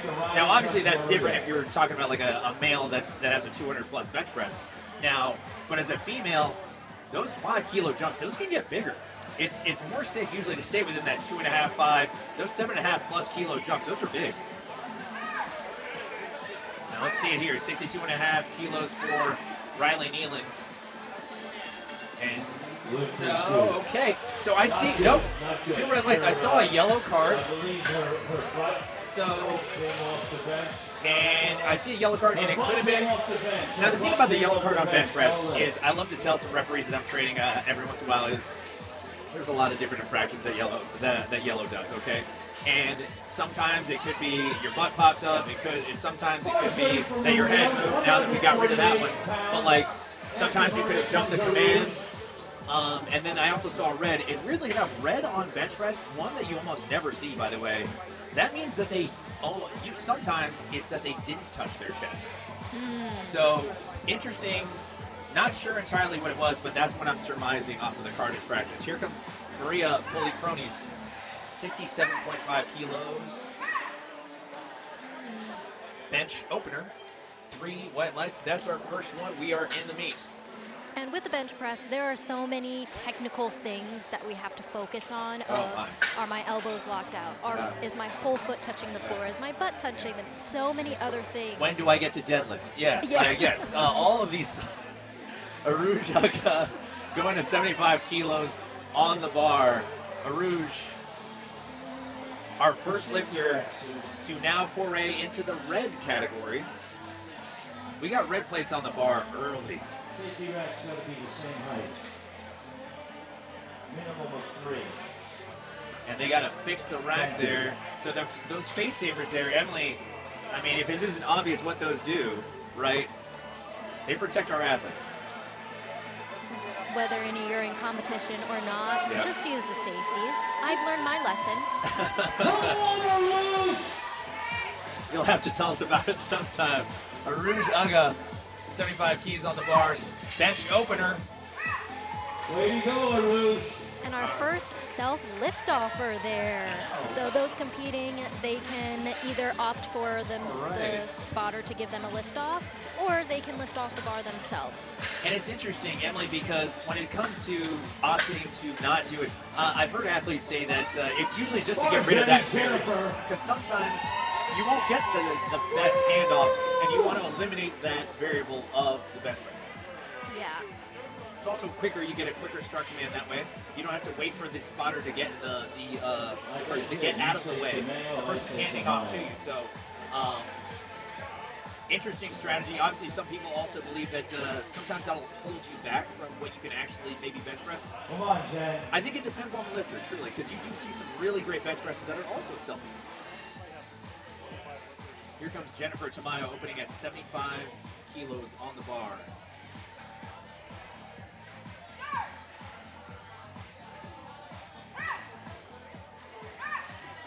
Right.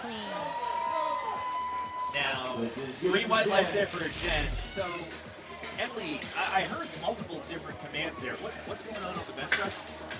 So unlike the squat, where there's a squat and a rack, with bench, there's 3 commands. So start, making sure that feet is on all the variables that I had said before. Feet flat, elbows locked out. Where they get start, they bring the bar down to their chest. It has to touch their chest, obviously. Press, push it off the chest, and rack. So it's not like you can just do a quick touch and go bench. It is very technical, and you have to wait for those commands. That's right. Here comes Tiffany 77.5 keys on the bar here for Tiffany. Bench opener. All right, 3 white lights there for Tiffany Very fast opener for one of our sponsors of Tri-Full. Yes. Have to thank all of our sponsors here. And also have to thank the venue here. Emily, this is also your home gym, Iron Revolution. Have to shout these guys out. I mean, what a setup they have here at Iron Revolution Gym in New Jersey. Yeah, they really did an amazing job here. Kevin Papa and his team, and Topset Media especially, we have to give a big shout out to them.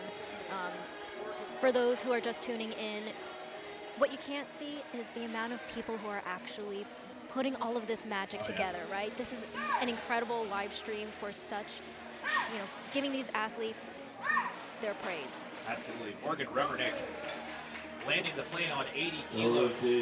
Bench opener. See the call? 3 white lights. Good, 3 white lights from Morgan. And yeah, absolutely. I mean, there was no expense spared on this one. I mean, Kevin Papa and his team. Come on, Ali. As we were talking about earlier, is how we got here. How did the Rising Tide come about?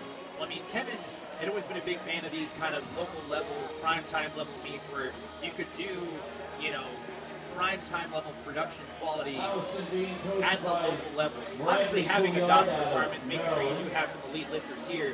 I mean, in talking to him, he said, in watching things like Carolina Prime Time some years past, he said like he caught a lot of inspiration from the likes of Marshall Powell and Megan Powell, and he said, you know what, I wanted to do something here, and I wanted to do something that was ours. He said that a lot. He said, myself and John DeLessio, we wanted to make something that was truly ours, and you're seeing it here. Oh, let's see the call. Oh, she's okay. She is okay. All right, Allison Mandel. A little bit of a hiccup on that one. Let's see what happened. Okay, so looked like she kind of lost it on the descent ever so slightly, and that can happen. Hopefully she's all right. Leah. 187. And again, that is why our spotters and loaders are here, especially on the bench press. The bar's ready for Leah. Always have to make sure you have a spotter around, especially when you're entering that RP8, RP9 category. Now here comes Leah Pisitola. 1.5 times her body weight, and that's just We're going to see a lot of different setups here today, especially with bench. Not only did we see so many different forms of squatting, narrow stance, wide stance, we're going to see a lot of archy benches, some non-arches, some just straight up flat bench press right there. But Old school, yeah. yeah, old That's right, school. That's right. For Bodybuilding those bench. who don't know, arching in the bench press for powerlifting is actually very common. It's very normal. Those who are unfamiliar, arching the back allows you to squeeze your shoulder blades back a little bit. A lot of people say, "Oh, I can't do that. It's the shoulder mobility." You don't start bench pressing fully arched, super wide grip. It takes time, and a lot of these girls here, the reason why they're here is because they've not mastered, but they've gotten a lot of practice with building and it is strength. tough, right? I mean, to be able to get in that extended T-spine position, I mean, it's difficult to be able to kind of get into that and then also be able to put your butt down, as you're seeing Chloe Beasley do a great job of it. 92.5 kilos on the bench press. And Let's see the call. Good. So, 3 white lights. And again, the bench press can be as technical as you want or not technical as you want. But the commonalities you're really going to see, we always talk about success leaving clues, right? And not just on the squat, but also on the bench press and deadlift. On the bench press, the one commonality amongst all of them is you're going to see a lot of leg drive. For those of you at home, really take a good look at how active their quads are, how they're firing as soon as they put their heels down. So if they're one of those lifters that has like a self-lift off or if they're getting a hand off, some of them will still have their toes or their heels up, and then the minute they put their heels down, you'll see how active their legs are. You can see their quads firing as soon as they have that glute touch down on the bench pad. Riley Nealon doing a good job of it here. Retaking 62.5. See the call. 3 white lights. Even for bench press, this flight is moving pretty fast. Typically with having a longer setup, making sure that everything is perfectly aligned, because when you've got a bar over your head, you want to make sure you hit crossed all your T's and dotted all your I's with form and technique. Absolutely. And kind of going off of that leg drive thing, based off of their feet, sometimes you can even slip. If you don't have the right shoes, or maybe the platform had some baby powder on it or something, that is a true testament of how much leg drive they're actually using in the bench. It is important. It is very important to factor in what type of footwear you have on the bench press. Now let's see Maria Policronis. She is actually using the flats, taking 72.5 kilos for her bench second. 5 kilo jump for Maria. See the call? 3 white lights, and it's the debate of am I going to use heels to be able to kind of almost reduce the need to kind of put my heels down? Am I going to stay in flats because I want to stay in contact with the floor? You do see a lot of different kind of execution and a lot of different footwear. Some people starting to use kind of those super grippy shoes, like the Hyper B's of the world, right? You're going to see those extra grippy soles. A lot of companies are starting to put together, but it really just kind of comes down to the lifters. Do you really want all the contact in the floor, or do you want to use the heels and maybe kind of get away with having your heels slightly elevated when it comes to bench press? It all depends on your morphology, but really at the end of the day, it's what feels the strongest for you. Here comes Rouge Uga. 5 kilo jump to 80. Jen Tamayo.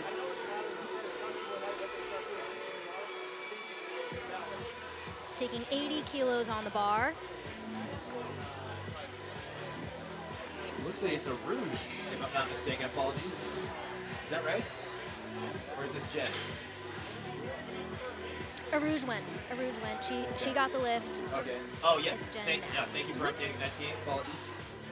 Jen Tamayo.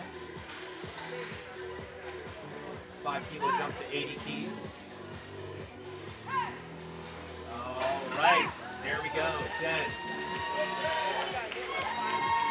Very good call. 3 white lights. Jen Tamayo, integrated strength athlete. Especially having a coach like Brad Couillard, your tech is going to be on point. Especially not just, there's no technique that is going to work for everyone. It's not universal, right? Absolutely. Having a coach, especially one as knowledgeable and experienced as Brad Couillard, he's going to look at your biomechanics and figure out what's best for you. You know, while we're on a quick break here, I just thought I'd let you know this young lady sitting next to you. I had the pleasure of announcing her in Belarus at University Worlds, where not only did she bring the gold medal home to the United States of America, she got best overall lifter by formula, and her name is Emily Ho. Ho, ho, ho, Merry Christmas. Thank you very much, Gino, who is also a Rutgers alumni. Thanks for that. I almost Knights. forgot. Go Knights. I see it. I see it. And folks, I hope you understand whose voice that was. That was Gino, our resident powerlifting pirate. He is a celebrity here in USA Powerlifting. We always love having him local to the lovely state of New Jersey. So we love having him here representing for the USAPL Rising Tide. He wanted to make sure to give you your flowers while you're still on stream here, Emily. So very appreciative. We're also very lucky to have you here on stream. So very happy to have the good representation that we have at the 2024 USAPL Rising Tide. Waiting on Allison Mandel. Now, I'm curious to see what is the pause. Could be any kind of deviation we have going on in the back. Not going to pretend to know what it is, but while we have kind of some of this free time, is Emily, we're talking about equipment not being the end-all be-all for lifters, and how you like to have a kind of consistent equipment that you've had since you were in 2016. I mean, it's interesting, kind of the paradigm shift of powerlifting in that, yes, it is, we do compete in Raw, but interestingly enough, even though we do compete in Raw powerlifting, we do depend quite a bit on our equipment. It is important to kind of, keep your belts and your straps and your knee sleeves and your shoes. I mean, whatever it is good because it does help you live safely. Having said that, do you need to buy a new pair every 2 years? Probably not, assuming something isn't broken, right? But at the end of the day, it's like it really kind of comes down to your programming, your execution, and your ability to adapt. Allison Mandel retaking 80 kilos. As you recall, she had a little bit of an issue last time. Way to go, Allie. 3 white lights for Allison Mandel. Being able to rebound after missing that first. She had a little bit of an issue, was that he was on that descent kind of thing, lost position. Definitely not the case here. Morgan. She is in the meet. I myself went out with Morgan Fairchild and a young Elizabeth Taylor. Gino powerlifting. Gotta love some of these references. They're not going over my head, but I'm a little bit older. Here comes Morgan Rebernick. 82.5 kilos on the bar. You're 2.5 kilos down. I am dating myself here. This is wrestling with my mortality. A 2.5 kilo jump, so we're seeing some smaller jumps here compared to squat, obviously. All right. Look at that range of motion. Great. Yeah, quite a bit. And 3 white lights. Bars ready, same weight, 182 pounds for Tiffany. You mentioned the distance and the bar travel there, Emily. I mean, it is interesting. You are seeing, we're kind of running the gamut in terms of touch points and arches and how that affects bar distance and bar travel. I mean, you're kind of seeing quite a bit of range from all of our lifters so far. To this fantastic competition. And it really all just goes back to finding out what works for you. And that just goes with practicing, experimenting. Time. Tiffany definitely has had a lot of practice with her technique. That looked crisp. That was a textbook 3 white bench. lights, 82.5 kilos, second attempt bench press for Tiffany Ong. And that's pretty much how you would want a second to move, isn't it? I mean, you don't want it to look snappy like an over sometimes, right? You want it to be like a little bit slower. You really don't want technical breakdown, I would say, or maybe just a hair, but it's really for that third where you're going to go all out, kind of see a little bit more. Yeah, that bar speed slow down a little bit, considerably more on that third, right? So almost 200 pounds. Here comes Leah Isitola, jumping up 5 keys, 90 kilos on the bar, second attempt bench press. All right.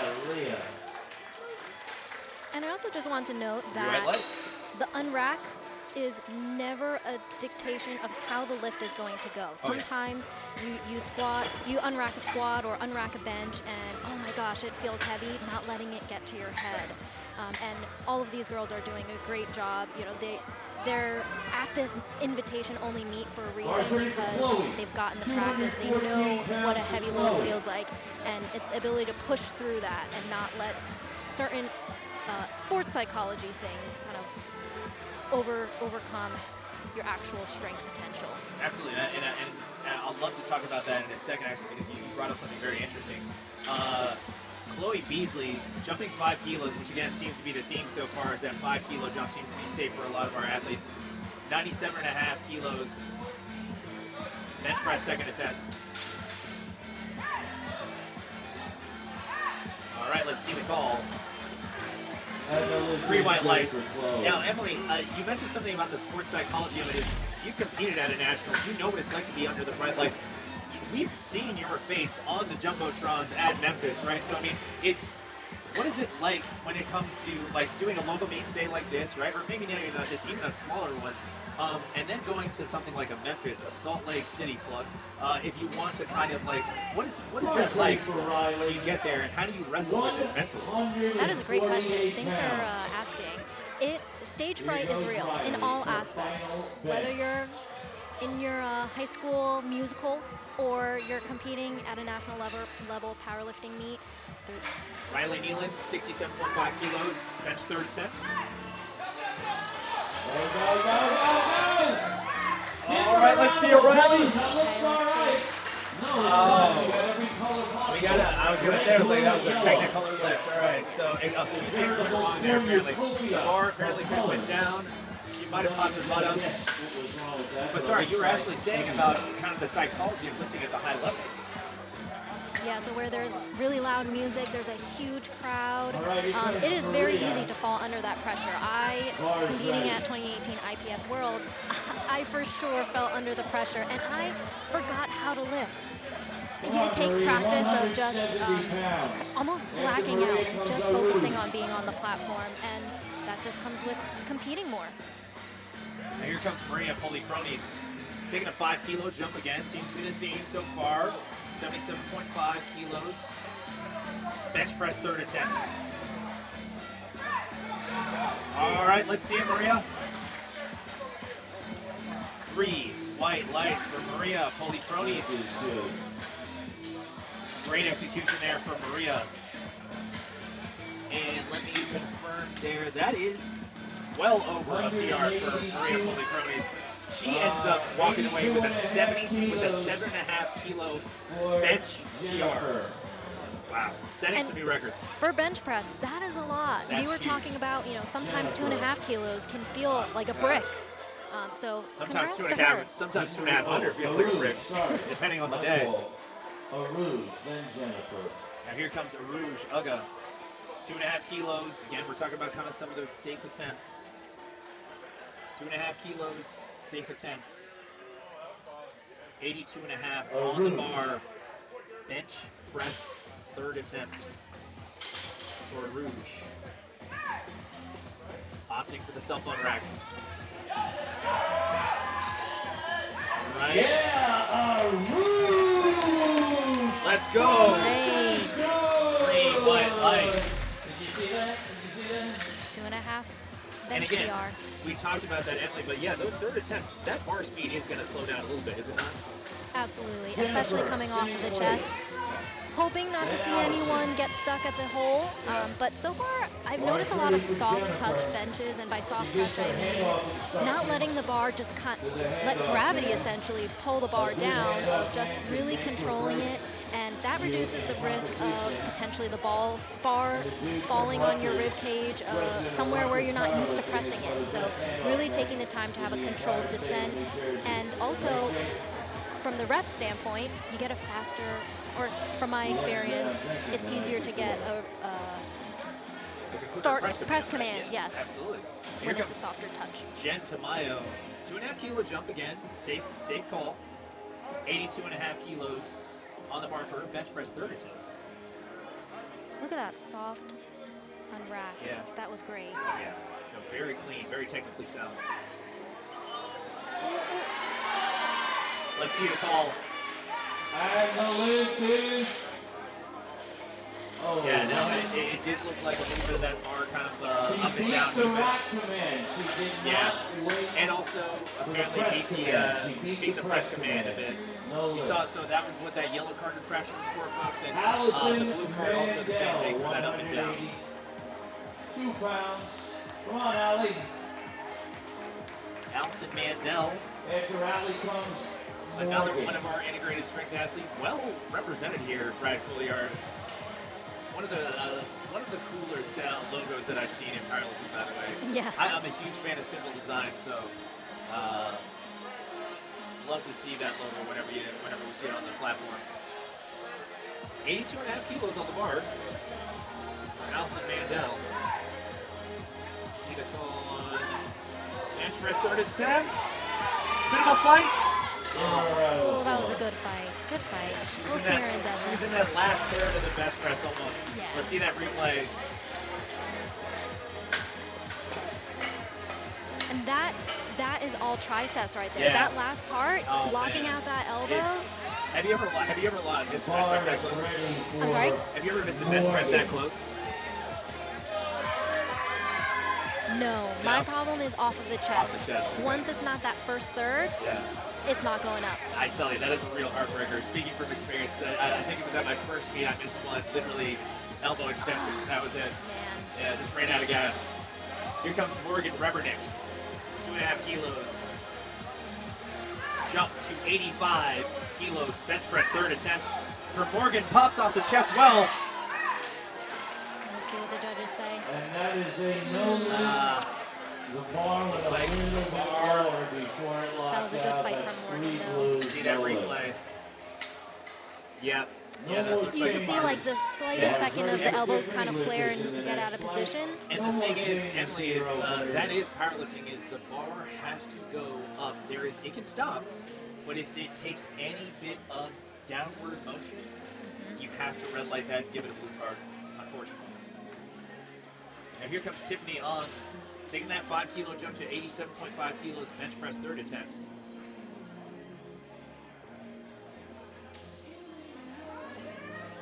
Tiffany taking her time. Very quiet setup. Love to see those.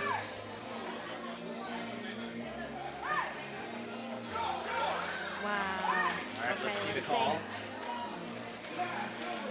Great job, Tiffany. Lights. Tiffany on. Great execution on that third attempt. Leah Pisitola, 2.5 kilo jump. 92.5 kilos for Leah Pisitola. 204 pounds. This She weighs 132 pounds. And she's got 204 pounds on the bar. This would tie Phenomenal ratio. her competition PR.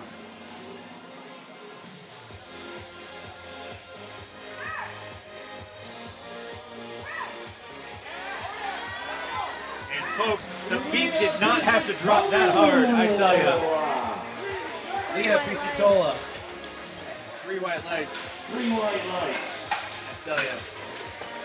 Hey, Avery. That beat had zero business being that cold just now. I'm sorry. We are already on our last bench press of this flight before we move on to flight B. And I remember Chloe, she was our squat specialist of this flight. That's right. So I'm excited to see how this bench goes, going up 2.5 kilos. And it's interesting too, Emily, whenever we're talking about lifters that have like one elite lift, is, you know, the others, it's not like you think about it like an afterthought, but it is that you do have to kind of like play it a little bit safer, right? Is that, look, my bread and butter is the squat. Okay, then go all out on that squat. But like, take what you know is there on bench and deadlift, especially for Chloe here. So we'll see 100 kilos how this moves. Bench press third attempt. 2.5 kilo jump.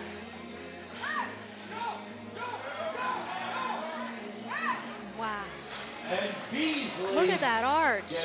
All right. Wow, that arch, it's all that front delt right there, because she was pretty high up on her rib Oh cage. yeah, you can see it, and the high touch point and everything.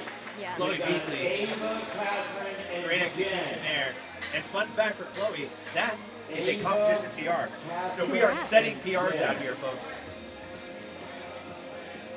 Chloe Beasley walking away with a 2.5 pound or 2.5 kilo bench press competition PR.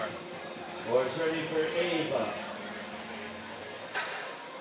Here comes Ava Allen opening us up here. Moving right along at the 2024 USAPL Rising Tide. This is our flight B now. Ava Allen opening up at 60 kilos.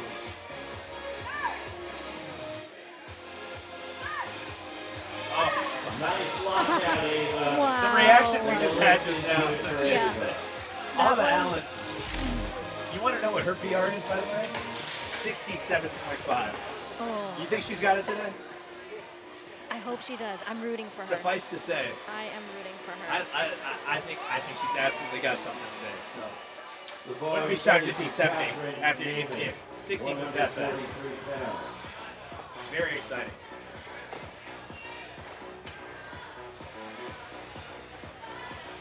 Catherine Newman.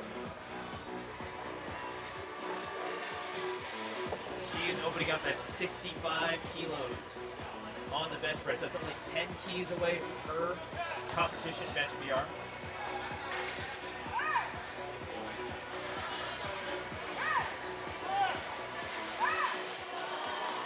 That was a strong lockout.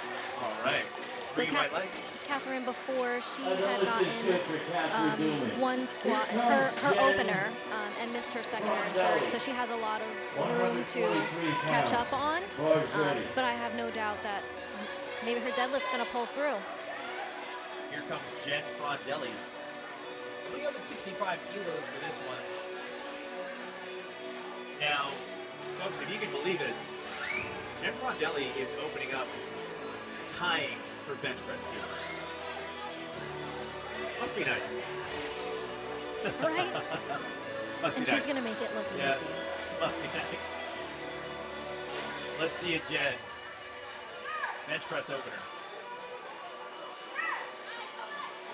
Wow. And folks, she And just tied Jen her Frondelli's competition opener bench PR is good. to open the meet. Coached by Mike DeMeo of Spider Here Powerlifting, comes and Mike is Danielle. actually competing later. So Wow. shout out to wow. him for No way. handling this morning, Bars ready maybe for driving her to Danielle. weigh-ins and competing later on Wow. today. But And- they are New Jersey natives, so they didn't have to travel too far, fortunately for them.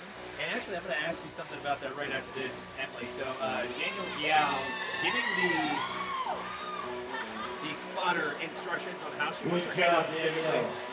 And actually, the folks at Throw home, the small we have a stuff nice at the sign bottom. that Gino's holding up right Nobody behind can do the that. Why did you even platform. bother? A good job, Danielle I side. can't even Danielle read it. Guiao. I'm next to it. Clip that one off, guys. 70 kilos on the bar. Bench press opener for Danielle. And that is a bench opener. As soon as she pops up, she sees Gino. Danielle. Come on, we're going all out here for the Rising Tide. I mean, Absolutely. gotta love that clip. Perfect. Gino, great work. Beautiful. And as I was accepting the lovely request to commentate this meet from Kevin Papa, owner of 110 and our major sponsor for this meet, I was like, how serious do I have to be with this, right? But I'm like, also, it's Kevin. He wants it to be fun, and this is what powerlifting is. You're going to see a lot of serious lifters, and you're going to see a lot of lifters who are having fun, and that's what works for them. That's right. That's right. Starlin Simon, Starting 85 opening up kilos with on the bar. 187 pounds. And you're right. I mean, let's see the call here for Starlin. Oh, yeah. Three the white lift lights. is good. And I'm glad you mentioned that because All right, this another was something bar that for Rachel. when Kevin asked us to be a part of this, I remember the conversation that he had with me was Back that, to Rachel, look, man, comes this Maria. meet, Mara. it means something to me. It's something that I wanted to do for a while. When we got to do it last year at TSS, and TSS has been great, and Rising Tide in Texas was phenomenal. He was just very excited for a chance to be able to do it from home. And again, he really wanted to say, like, in getting with John DeLessio here at USAPL New Jersey, I wanted to make sure this was ours. And I wanted to make sure it was something that it was personal to us here in Jersey. and we're really excited to be able to get the people that we could involved with the production of it. So you're seeing it here today. Everything come to fruition for John DeLessio and Kevin Poppins. It's truly been great to be a part of it. So here comes Rachel Mazura opening up at 87.5 kilos. Bench opener, if you blinked, you missed that one, guys. Wow. 3 white lights. Easy opener for Rachel. 3 white lights. And I'm sure folks at home can just tell from the production value of how smoothly everything is going. It doesn't happen overnight. There's no magic, right? There was so much planning and preparation that gone into this meet, and it makes it exciting. You know, me as a powerlifter, like I'm trying to get that qualifier for competing at this meet. Of just it makes people excited, and really there's that little carrot that people can chase. Yeah, no, absolutely, it really is. Here comes Mara. Let's go now. Mara Rosenfeld.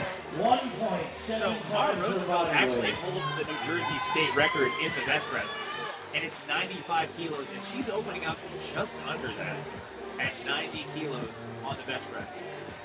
So I see the blocks being pulled out here, Emily. Why would somebody have blocks? Yeah, so she's our first blocks user. If your feet cannot touch the floor, or maybe you just need the blocks a little bit more to give you that more leg drive, feel free, use the blocks. You can ask for them.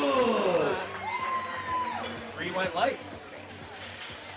And yeah, that's right. Now, again, you're all not built the same, right, Emily? I mean, everybody has different limb lengths and morphology and muscularity, right? So not everybody's going to be able to reach the floor or be able to initiate that leg drive, right, necessary to have their heels in contact. So that's why we at USA Powerlifting, we provide the blocks if you need them. Paris Mosley coming up here, opening at 105 kilos on the bar. Bench press openers.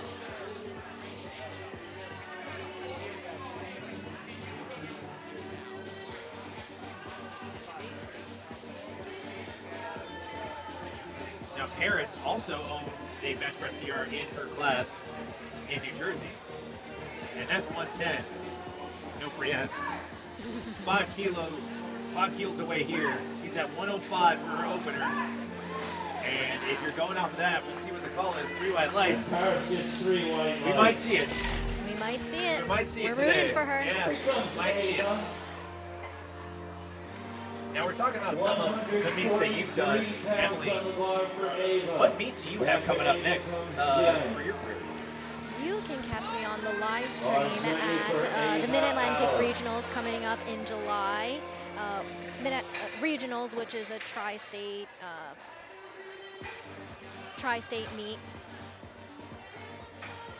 Now, very exciting stuff. Here comes Ava Allen taking a 5 kilo jumper, second attempt. 65 kilos on the bar. Very simple, quiet setup. Ava. Oh, textbook Ava. Now, the lift is good. someone like Ava, watching there, I mean, when I say a quiet setup, it means there's not a lot of wasted movement. She pops the bar out fairly quickly. She sets her glutes down, and she gets a quick command. And the thing is, guys, for those of you at home who might be thinking, man, why does it take so long for me to get a start command? Well, the side referees have to give a signal to the chief referee that they see the glutes down and the heels are down and everything is set, and then they give them the signal, and then that has to communicate from them to the lifter. So that's maybe why you're not getting a quicker start command, and that definitely does help if you do a self-unwrap. Here comes Jen Frondelli, 67.5 kilos. Bench second. This would be a PR. Is good. Bench Great. press That was a good PR call. for Jen Frondelli. All right. 2.5 kilo jump. 160 Now, pounds. Emily, interestingly enough, that one did move a little bit slower. And for a second attempt, you as an athlete, what are you thinking for that third? I would go 2.5 again. Yeah? Build that total. Yeah. She's already hit a PR with money. that, so That's money. why not? Yeah. Go for it. Yeah, we're here. It's the rising tide. Catherine Newman, 7.5 kilo jump for Catherine. 2.5 kilos under her own bench PR.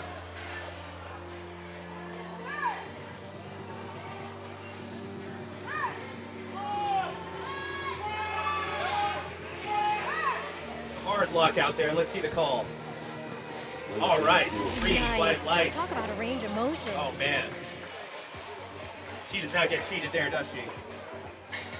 She earned every bit of that. Yeah, kill. absolutely. Oh, man. Now, because of that though, Emily, is someone like Catherine is you have to take that into account for her third attempt. Is the bar travel and how slow it was at the sticky point. So we'll see what happens if she takes that third. If she takes that third, it would probably be at that 2.5 kilo mark, don't you think? I was just going to say probably 2.5. I think that would be safe. Danielle Yao. She's got a fan club in the crowd, folks, if you didn't notice. We've got signs up here for Danielle. 5 kilo jump to 75 kilos. We got a red on the bar. Wow. Look at Danielle Wow. Yao.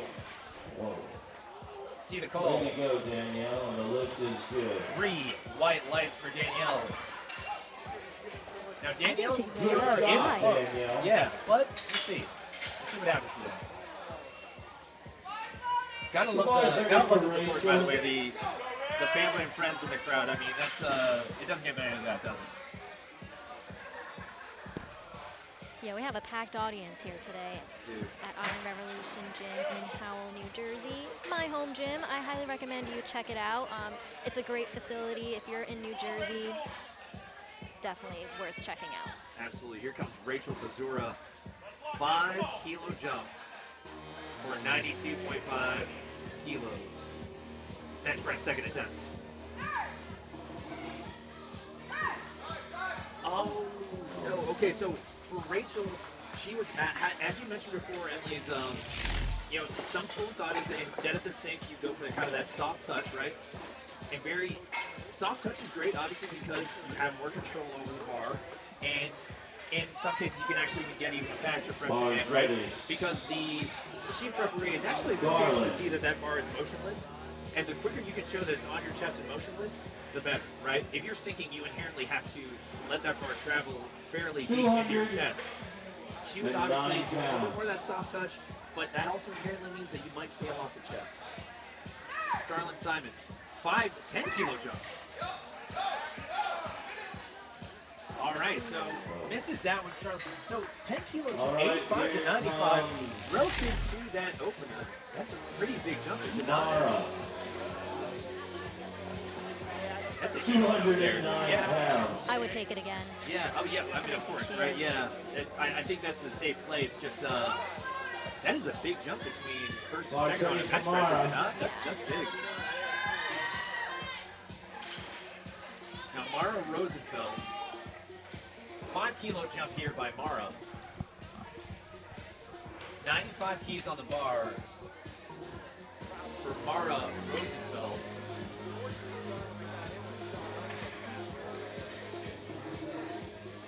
Now, guys, this would tie her New Jersey state record. 1.8 times her body weight. This would tie her PR. Let's go, Mara. Let's see the call. Times her body weight. Nice. Ties her Great own job, record. Mara. Great job. I think we might see it then. Yeah. And she was really close to her neck up there. Yeah. Where the bar touches. She has a very high touch point. So whenever we're talking about a high touch point, guys, we're talking about the point in which the bar comes in contact with the chest. And that can be different. Sometimes we'll mean high as in the actual arch is very high, and sometimes we mean high as in they're touching very close to their neck. So a few different ways you can look at it. Paris Mosley, also not to be outdone, going for her tied New Jersey state record of 110 kilos on the bar. 110 at 110. Can't make this stuff up, guys. Paris Mosley. 1.5 times her body weight. 110 kilos on the bar. Bench press second attempt. This is crazy. We're still going up. Yeah. These are big bench presses, guys. Relative to body weight.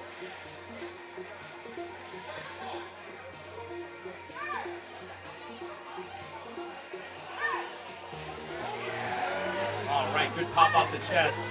See the call. 3 white lights indeed. So interestingly enough, let's see that replay. If you watch here, Mara has kind of that more vertical elbow angle a little bit. Not as wide as some of the other athletes we've seen. Their opponent, we call that max grip, right? Very interesting how Paris kind of executes her bench press.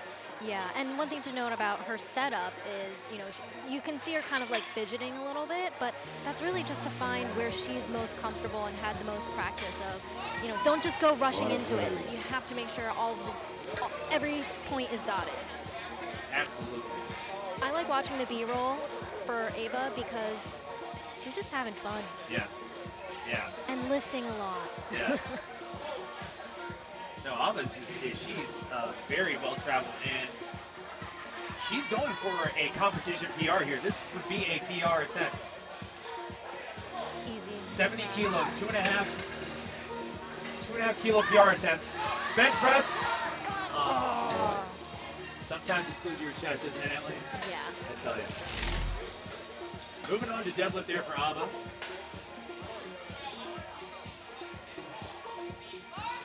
All right. That's hard. She's wide too, so especially in that hole. Yeah. And we always talk about why would you go wide? Why would you go narrow? Well, some people want to, in some cases, eliminate that bar travel, but in doing that, you also do that at the expense of losing power off the chest. And then the reverse of that is obviously you get power off the chest with a narrower grip, but then you start to run out of gas towards that end range of the bench press. And you saw it again here, actually, is Jen over right. Okay, she looks good. Jury table. So, jury table, can you intercede in that one? So they're curious if they grab the bar too Spotter soon. loader may have touched it too early. The jury table may it looks like it off of the replay, but let's say with the jury. So it looks like they're going to give her another relift. So that was a good shout out to our referee that's actually our referees that are actually directly next to us. The jury table is directly next to us right now on the live stream table. 200 pounds on their They face. immediately got up and let the chief referee know, hey, let her get another one. So Jen Frondelli will retake her third attempt bench press at the end of the fight. Have you ever had that happen to yourself? No, I just missed the lift because the strength's not there. No, not me. I just like to miss the lift once in a while. Yeah. But also want to highlight that the jury table is not going to be at every meet that you go to. No, They're going to be at the higher stakes, the national level. So this is one based off of dots. We're special here today. Yeah, the strongest lifters were invited. So yeah. that is why there is a jury table here today. Yeah, definitely not common on the local level. So here we go, Catherine Newman. 2.5 kilo jump to 75 kilos on the bar for Catherine. Oh, it's a fight. Ooh, that was a good fight. And again, we talked about where you would fail with that kind of position. We said Catherine a little bit of more bar travel. You can see it on the replay here. So inherently, she's going to have that power off the chest. But sometimes when you get to that sticky man, you better have some juice. Because if not, you're going to run out of gas there, right? So we've kind of been seeing that dichotomy of bench press execution technique, right? So interesting how it's playing out here on our third attempt. Yeah. Having that longer range of motion just based off of having a longer limb length, some might call it unfair, especially for some of the 48s we see here, with myself included, with some shorter arms, shorter muscles. It helps for deadlift, though. Helps You out would for think, deadlift. Leo, but I'm more of a squat specialist myself. Oh, wow, okay, well. Must be nice. Come on, Danielle, come on. Oh, okay, all right. Good catch there by our Spartans and Lotus. 2.5 kilo jump. That was a good fight. That was a good fight. And it was a good attempt call, too. Yeah. Because, again, we mentioned it, but, at these money meets, it makes sense. Hey, if you absolutely don't want to do it, go ahead and scrap it. But, it is encouraged. Like, hey, if you want to go for that money, go for the third. Absolutely. Rachel Mazura giving the handoff instructions to our spotter. Retaking that 92.5 kilos. She missed at her second. So, again, standard protocol.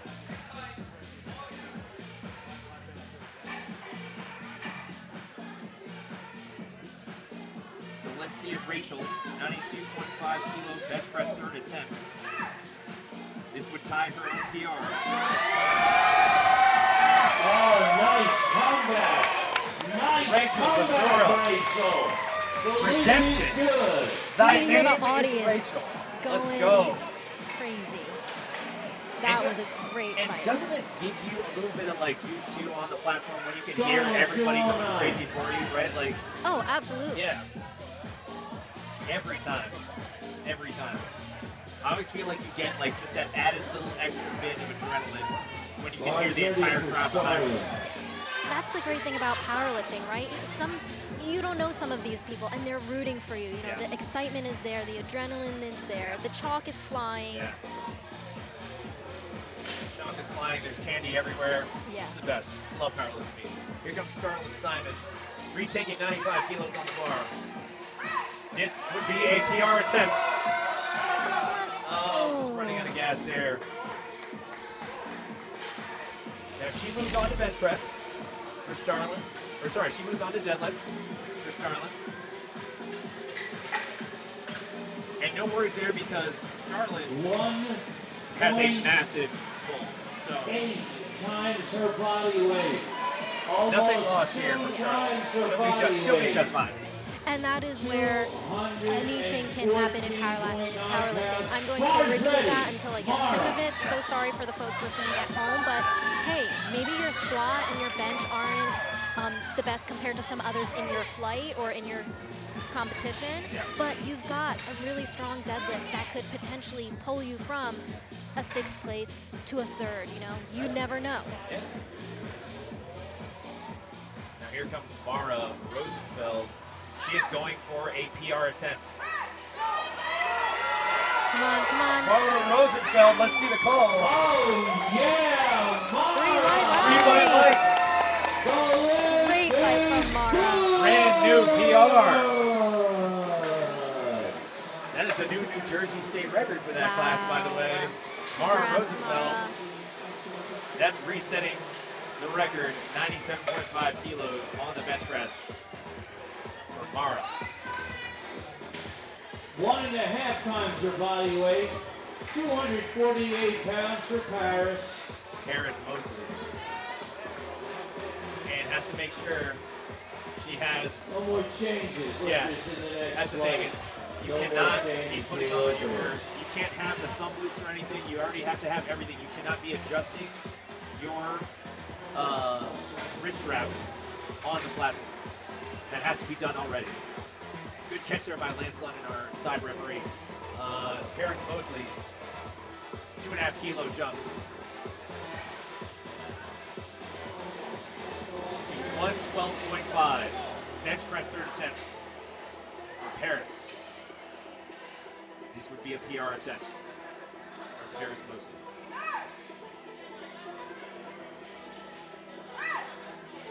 Oh, good pop off the chest. Good leg drive. Come on. Oh, just missed that one. That was a good fight from Paris. And a tough call too, honestly.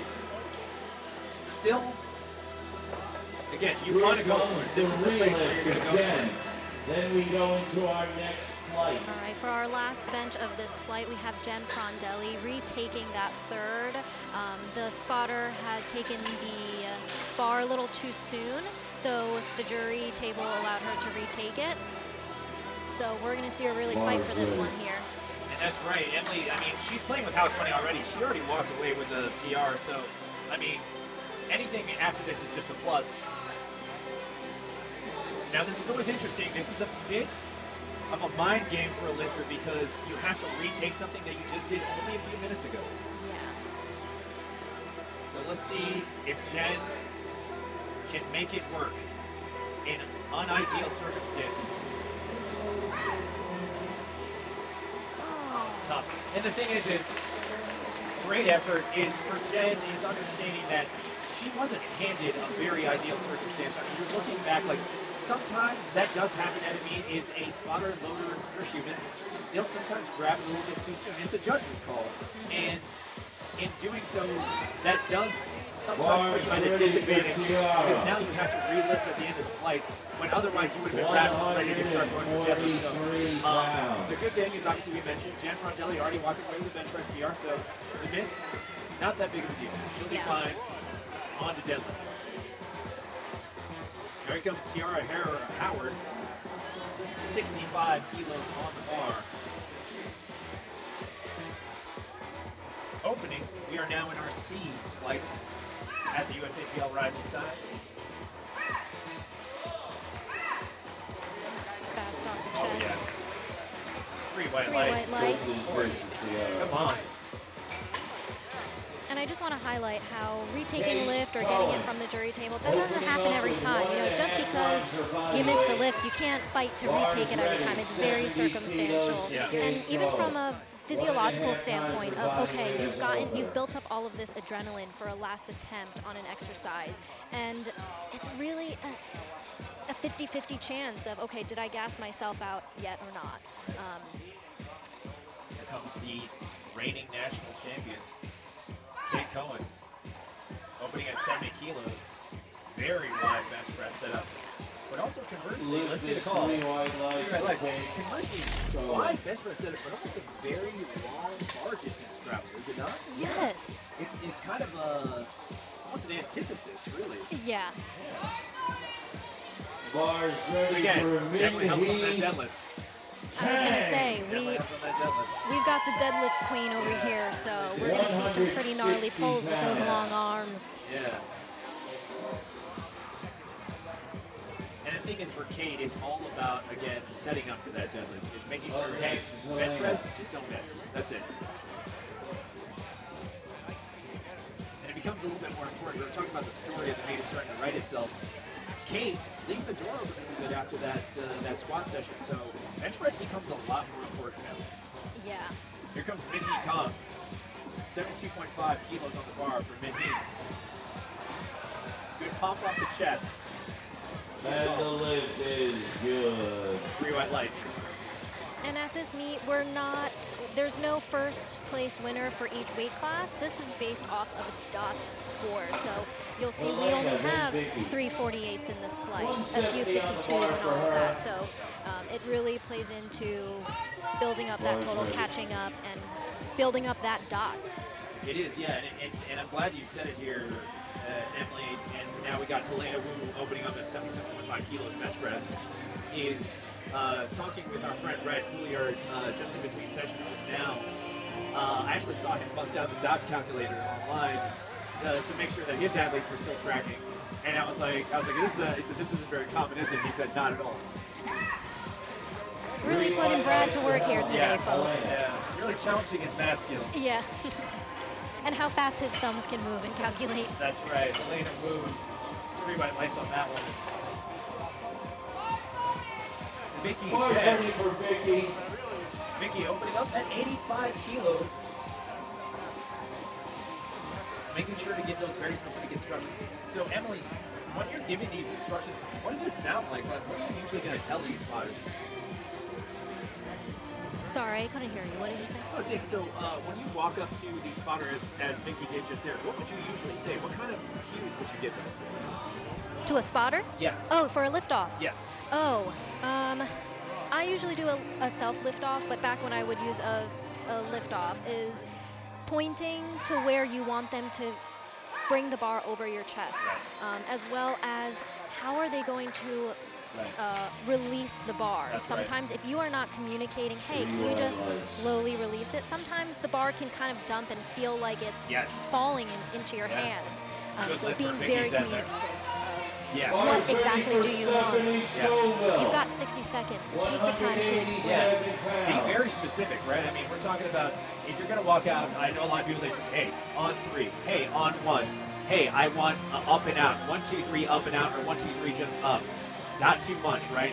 You have to be very, very specific. Here comes Stephanie Scoville, 85 kilos on the bar for her bench press opener.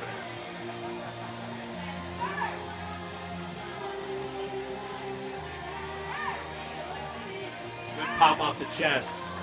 Nice soft touch. 3 white lights, as expected. And yeah, I mean, again, when it comes to asking for, a liftoff or how you want it, is you're doing yourself a favor being as specific as you can, giving them the cadence at which you want them to hand off, how much they want the bar to be lifted up.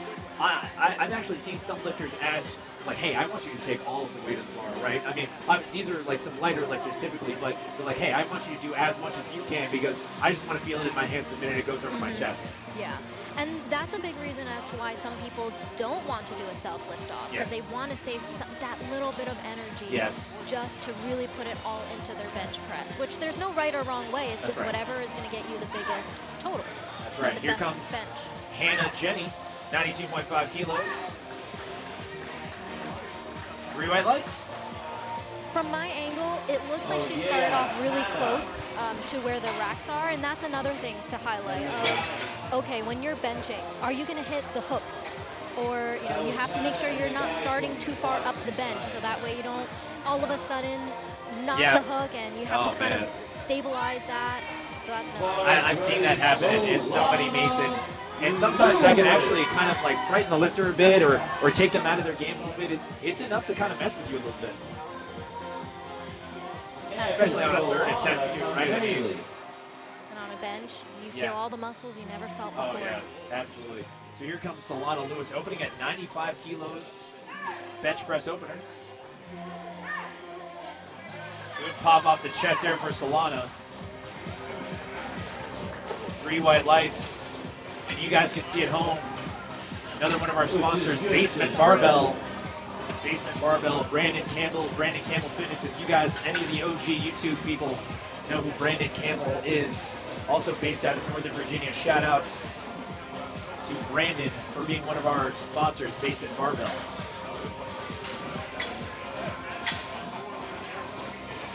Shout out to all the spotters and loaders, but I want to highlight the middle spotter, the one who's doing the lift-offs.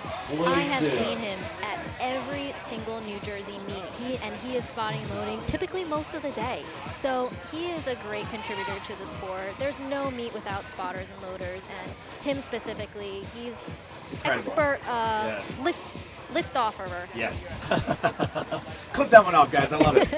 No, but that, and again, you've said it before, but it bears repeating, is the lifeblood of these meets is these spotters and loaders, truly. Can't do this without them.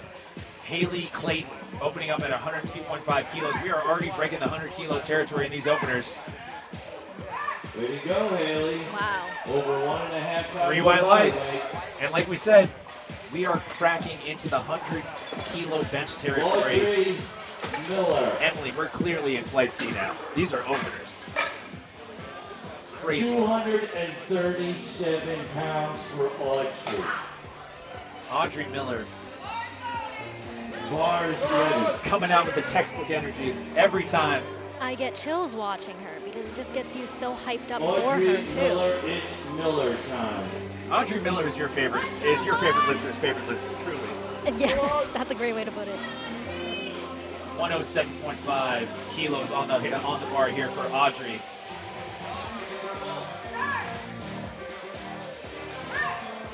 Let's go. Smokes that one. Let's see the call.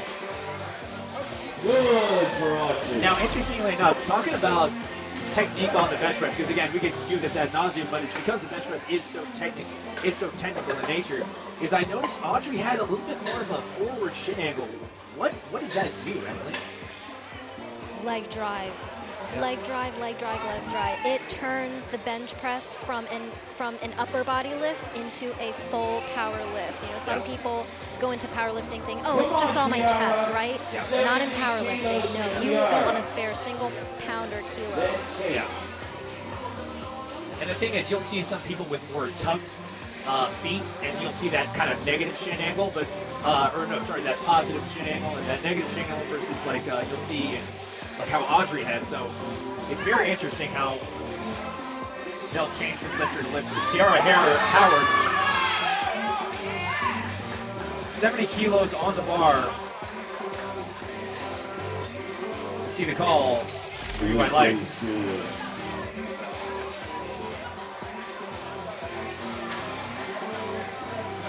Great job there by Tiara Howard. I would go up 2.5. Bars ready. I think she did. For Kate Cohen. 160 pounds, 1.5 times her body weight. Now again, for Kate, it's trying to play it safe. Got the big deadlift, right? Kind of, squat didn't go probably according to plan. So bench press, you're just going to take the safe calls, so 2.5 kilo jump.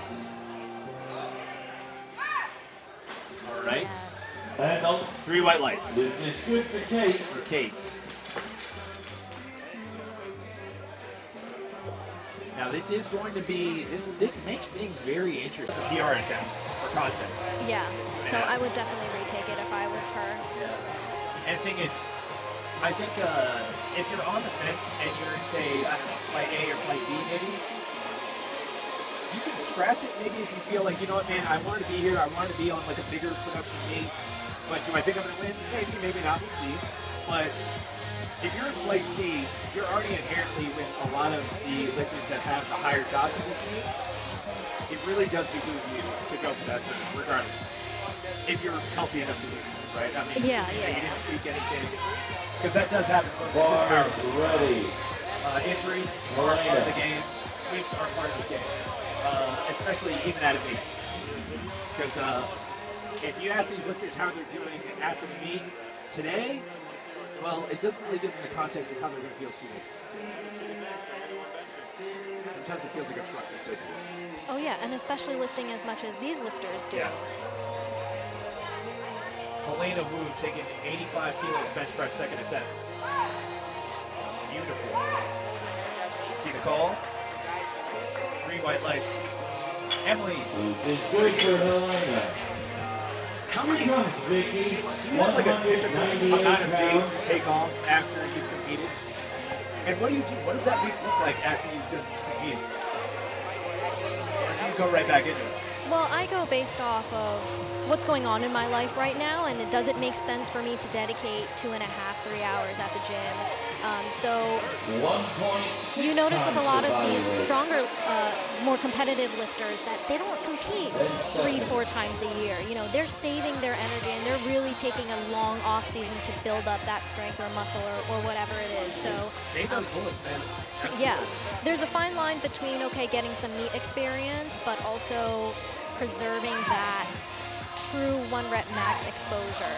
Vicky Jen smoking that second. Let's see the call. Okay, I saw a yellow card infraction. Could have been a few things. Could always be the butt coming up. When you have a high touch point like that, that usually is the infraction you probably see the most, is that butt does lend itself when you have that higher touch point on your arms. But it also could have been jumping the command, maybe that the side referee The saw. bar is ready for Again, Stephanie. that yellow sometimes works as the catch-all. 198 Right? You ask pounds. referees, it's like, hey, if you don't know what it is, sometimes just throw the yellow. Yeah. Just to give you an idea of mind of a referee. Stephanie Scoville, 5 kilo jump. Bench press second attempt. Very wide stance on this bench press. And makes it work. Let's see the call. Okay, all right, again, very wide stance, but it does lend itself. You can kind of see how the glutes are almost very much just, you almost call it like kissing the bench press. It's very, very lightly, but because of that, it does lend itself to any sort of deviation, any sort of movement. That referee, you can see Lance London, he is there. He is laser focused on there, and it looks like it just popped up ever so slightly, but still a good lift. And it's a lot more prominent when it comes to a 214.9. higher archer lifter, just based off of how that spine is extending. Right. And it's a true testament to paying attention to everything going on in your bench press. Yes, having the leg drive, but not so much, or having it accurately to where it's not pushing your butt off the bench. And that's where the aid of recording your training is important, is it not? Sorry, what? I'm sorry, and that's where the aid of recording your training Yes, is important, yes. is it not? Yeah. Here comes Hannah Jenny. 97.5 kilos on the bar here for Hannah. It's a 5 kilo jump for Hannah. All right. I saw those elbows flare a little bit early. But she got it. That strength is Which there. is good for her. Now, let's look at the replay. I'm curious to see if this could have been a strength thing. Now again, this does beg the question. Bar's ready for If Hannah has a Solana. really big pull, and I'm looking at her openers, and I'm looking at her PRs, do you go for it? We'll see. did move slow enough to where there is the question of maybe you scrap it and save some of those bullets for deadlift. She Here does comes have a Solana. 2.5 kilo jump put in, so we're gonna see Yep. how that goes. Solana, good pop off the Oh, chest. nice. And that ties her own bench press PR. It's there. Yeah. It's there. And she only went up 2.5 kilos. And that move, like a second move, by the way, is the pop off the chest, very quick, but then it kind of like a little bit of bar. The bar slowed down ever so slightly towards the lockout, but no sort of technique breakdown. Right? I mean, everyone has a different definition. How does it always oh, someone said RP7. You should leave X amount of reps in the tank. They're all different. Everybody has a different frame of reference. But really, when you kind of see it in person or maybe on a stream, is you kind of understand what that means when you see a second, a third, a first. And that moved like a perfect second, truly. Yeah. Haley Clayton, 107.5 kilos, bench press second attempt, 5 kilo jump here for Haley.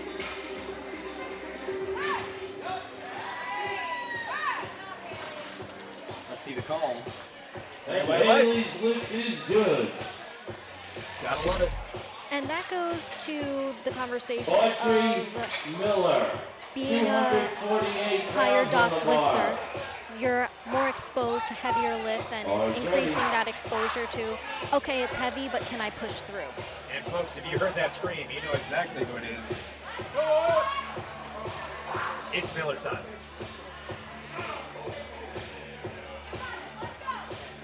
Two and a half kilos under her own bench press PR. Second attempt. Let's see what kind of day we're gonna have here, Audrey.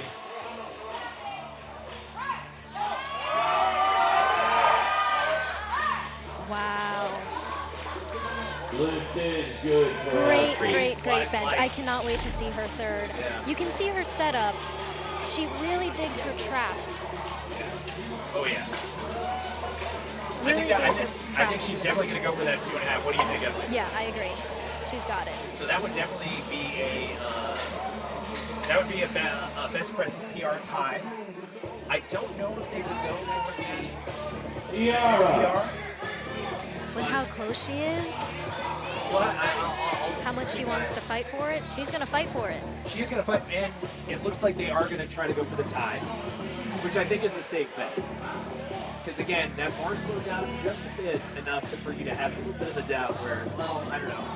I think 115 is a safe play. Here comes Tiara Howard, 72.5 kilos. This is her third attempt at press.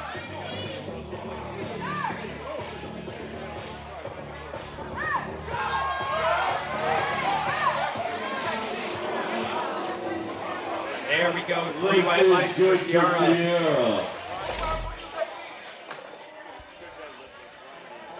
Her tech, man, so clean. She's having a great meet so clean. far. She is 6 for 6, Very, and I very- cannot wait to see her deadlift. Yeah, very clean technique across the board. Yeah. I can't wait to see her. I can't wait to see her deadlift, really. Now Kate Cohen, again, probably the most decorated athlete. Maybe we might even see all day, frankly. Kate Cohen, I mean, a brand name in USA powerlifting. Very excited to see her deadlift after this, but first she's going for this third attempt bench press, 75 kilos. And Good fight from Loads of bar still a good fight for Dr. Debbie. Cohen. And she's on with the deadlift, which again, hey, deadlift, that's all cake. So still fighting for it today. 170 pounds. But obviously, safe to say, a little bit of an uphill battle that she is fighting today. Not to be outdone though. We can see Dr. Cohen can't put anything by her. She's a champion for a reason, so wouldn't be shocked if she put something nutty on the floor. Yeah.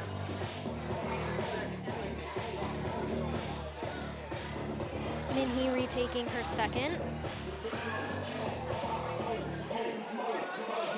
Minnie Kong in the A7 singlet.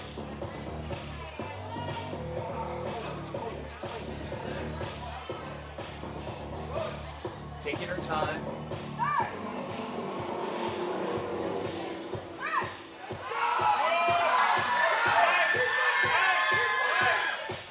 Just missed that one. Let's see the call, though. I'm curious. I thought I saw something. Okay, all right. I thought I saw the bar levitating a bit, and that would be a red card infraction. She was doing, obviously, the soft touch. Great call, right? But it was just that last second where it almost looked like she was very kind of tentative to touch her chest. Yeah. So here comes Helena Wu. Then Vicky, then Stephanie. Helena Wu, 2.5 kilo jump, bench press third attempt. And for Helena and her coach Brad, again, this is just killing time until we get to the deadlift. Because folks, you are going to see something there. And the lift is good. Another lifter who's having a phenomenal meet. Again, she is also 6 for 6. What are your thoughts on, going 9 for 9 at a meet such as this? I mean, I think it depends on who you talk to, right?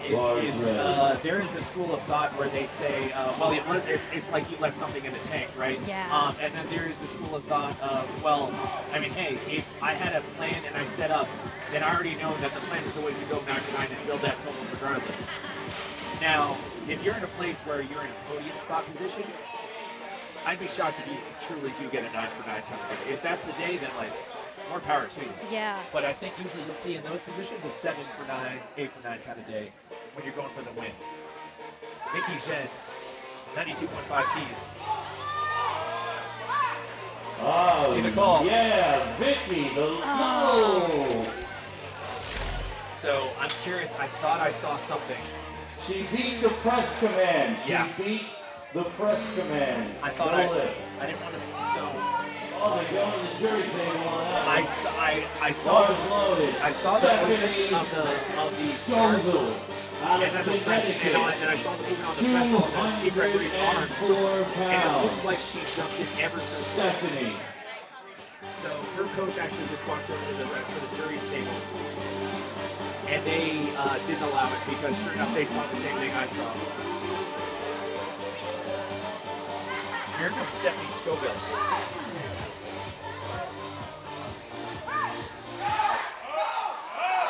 Oh. Fight. Oh. Tough one. Stephanie Scoville. Now moving on to the deadlift. Right, here comes Nana.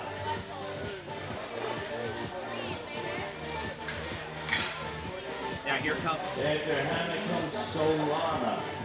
Hannah, Jenny. So we saw Hannah's second bench. That was a smidge of a fight, so we're going to see her really grind this one out today. Or maybe not. Sometimes the third moves faster than the second. Who knows?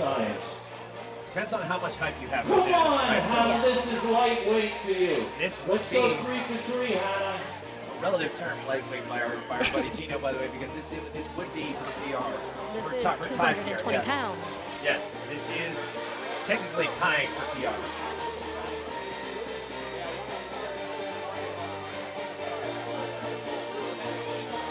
Let's see it, Hannah. Really digging those traps into the bench.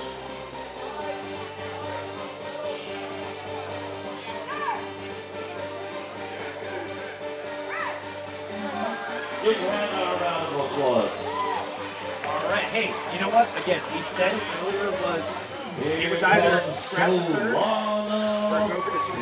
She obviously opted for it, but again, you're in flight C at this meet.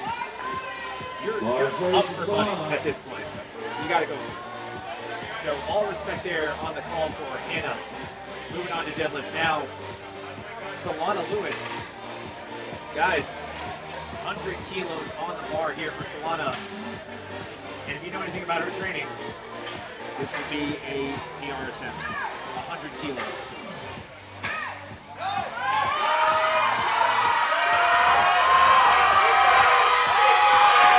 Big fight!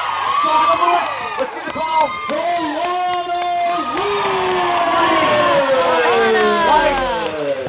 Solana Lewis. I think The whole crowd was holding their breath Here on comes that Haley. one. That was amazing. 1.8 times her body weight. What a lift. 1.8 times her The body brand weight. name, the brand is She's got strong the same here, ratio folks. that Mara got. Solana Lewis. The bar's ready. so we saw the bar 242 lockout. pounds. Okay, so that is something that 1.8 times her is you body can lock weight. out one elbow and the other elbow at the same time, as long as that bar does not technically go down, as long as it's going up at the Hear same that, time. Mara? Same ratio And you as saw it there. Mara. Yeah. Gonna have to talk to Solana about that at the break. That is, Oh, yeah. I'm sure she's going to say, what happened? I don't know. I blacked I out. blacked out and they gave me 3 Yeah. rounds. Wow. Haley Clayton here. 110 on the bar. Big bench press here for Haley. Wow. Oh, wow. Let's see the call. Crazy. She had 242 pounds. Holy smokes. Nuts. Nuts. All right. Miller. Folks, grab a Here cold comes one. Miller. It's Bill time.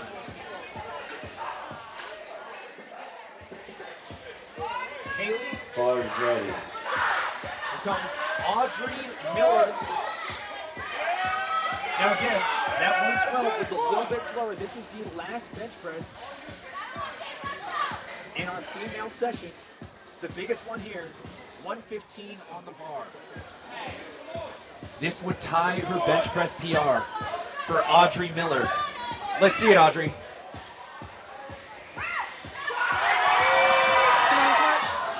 Give her a round of applause. All good. Audrey Miller, 10 again, minutes on the clock. one of the big names now. here at the USAPL Rising Tide. You guys know her from the primetime sessions at Raw Nationals. She's moving on to deadlift. We're moving on to deadlift. We're going to take a 10-minute break. Folks, don't go anywhere. Don't stray too far. We are going on because you know what they say? The meat doesn't start till the bar hits the floor. We'll be back here after a 10-minute break at the 2024 USAPL Rising Tide.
At the 2024 USAPL Rising Tide. We are on to the deadlifts. Emily, welcome back. The meet has begun, as they say. The meet doesn't start till the bar hits the floor. Here comes Jen Tamayo opening with 125 kilos on the bar for her deadlift. Come on, Jen. 276. Oh, yeah. Nice White lights. lockout, Jen. Here comes Allison Mandel. And Emily, we talk about different techniques on the bench press, different techniques on the squat. But the deadlift also has its techniques as well, and the different kind of leverage you can see. Absolutely. I can imagine we're going to see some conventional pulls, such as Allison herself. She's a conventional deadlifter. We're also seeing some wider stance sumo deadlifts, and even with that, we're going to see some really wide sumo deadlifts and some really narrow or frog stance deadlifts as well. That's right. And the lift is good for Allison. And folks, Allison moved that so quickly, we couldn't even pick it up on the last one. Incredible stuff by Allison Mandel. Good lift for her, 135 kilos. Aruj Laga coming along. I'm going to keep you guys audible here. Just follow along. 140 keys on the bar here. Aruj Uga. Another conventional deadlifter here. Deadlift opener for Aruj. Oh, the lift is Very good. snappy. Rouge is in the house. 3 white lights there for Aruj Uga. And you might come across some people who say, sumo deadlifting is cheating. Hey, if it's following the rules and it's building that total and Absolutely. you can pick it up, put it back down, there's no right or wrong way, there's no better or worse way, it's just based off of what you can pull the most. That's right. Leah Pisitola opening at 142.5 kilos, also conventional pull lift.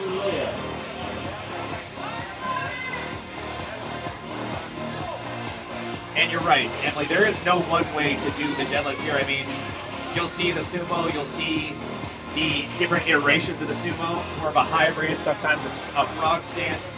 Then you'll see the conventional, you'll see the classic conventional, and then you'll see somewhat of the strongman conventional. A little bit more of a wider stance. Riley, the Conventional. lift is good.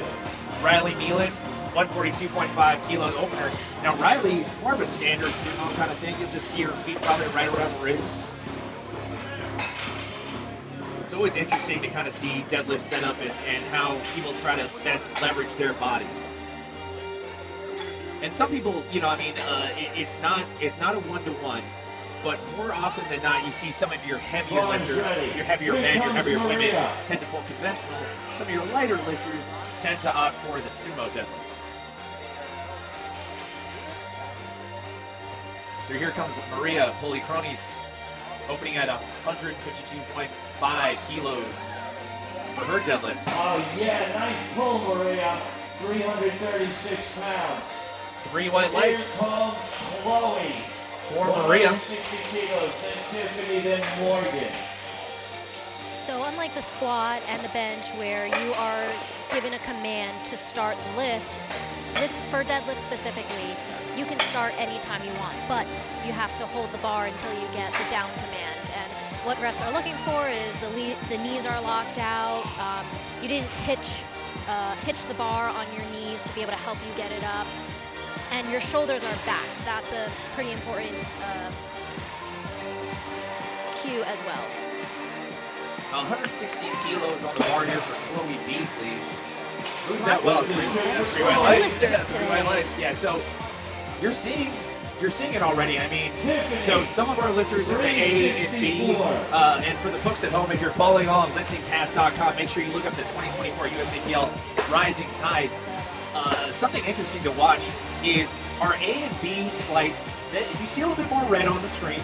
You see a few more missed lifts that you see probably in the C level or in the C flight. So it's interesting to see that some of these lifters are kind of coming at a deficit going into deadlift. So some of them will really have to kind of start to make up for some of those kilos lost on their deadlifts. Tiffany Ong, 165 kilo deadlift opener.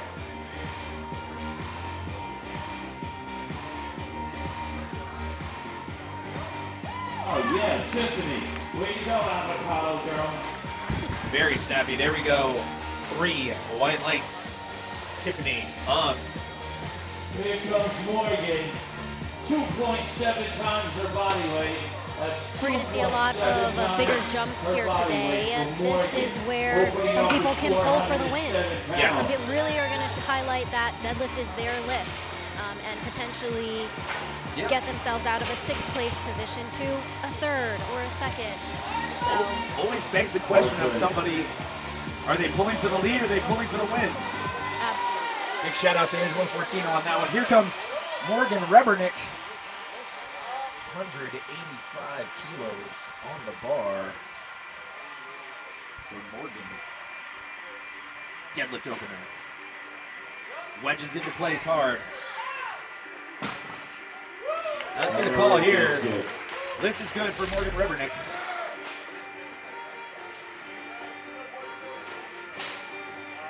And Morgan, almost more of that hybrid stance. Is that fair to say, Emily? Oh yeah, absolutely. And even just taking note of where they're starting off with the bar. Yeah. Some people prefer the bar starting off at their shins. Yes. Some take a maybe inch or two away from the bar. Right. It really just depends on their mechanics Right. and what feels most comfortable for them. And we're talking about what it means to wedge it in. And let's take a look here at Jennifer Tamayo. Great angle by our team here at Top Set Media. Jennifer Tamayo taking her 2nd attempt now. 12.5 kilo jump. And you're going to see some of these bigger jumps, aren't you, Emily, when it comes to the deadlift? So 12.5 kilo jump to 137.5 kilos. Deadlift 2nd attempt for Jen Tamayo. Very quiet wedge sequence there. Let's see the call. 3 white lights. And I missed it. Was it good? it certainly was good, Gino. So, Emily, when we're talking about the setup, the grabbing of the bar, and then the wedging in, I mean, that's a lot. That's a lot to try to take in for somebody when they're trying to execute the deadlift. I mean, how many things are you trying to think about when it comes to executing your deadlift? Too many, that's my problem. But especially when you're competing and you have 60 seconds on the clock. Yes, that's a lot of time, so you don't want to rush things, right? You don't want to, if you know off the top of your head, oh, my foot's not usually there, but let me try anyways. Yeah.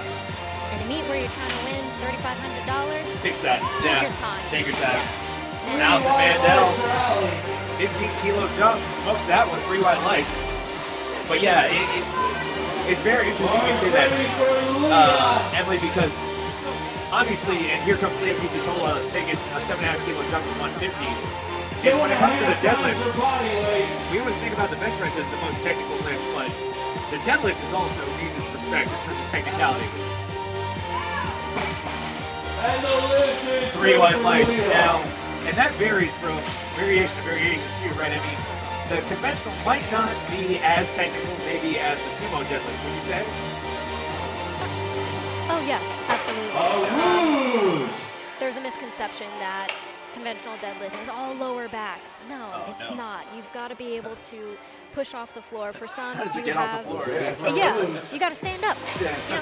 You know, in simple terms. But it is just as technical as a sumo can be, depending on your leverages and what feels ultimately best for you. That's right. Folks, here comes a Rouge Aga. 155 keys on the bar. Conventional pull.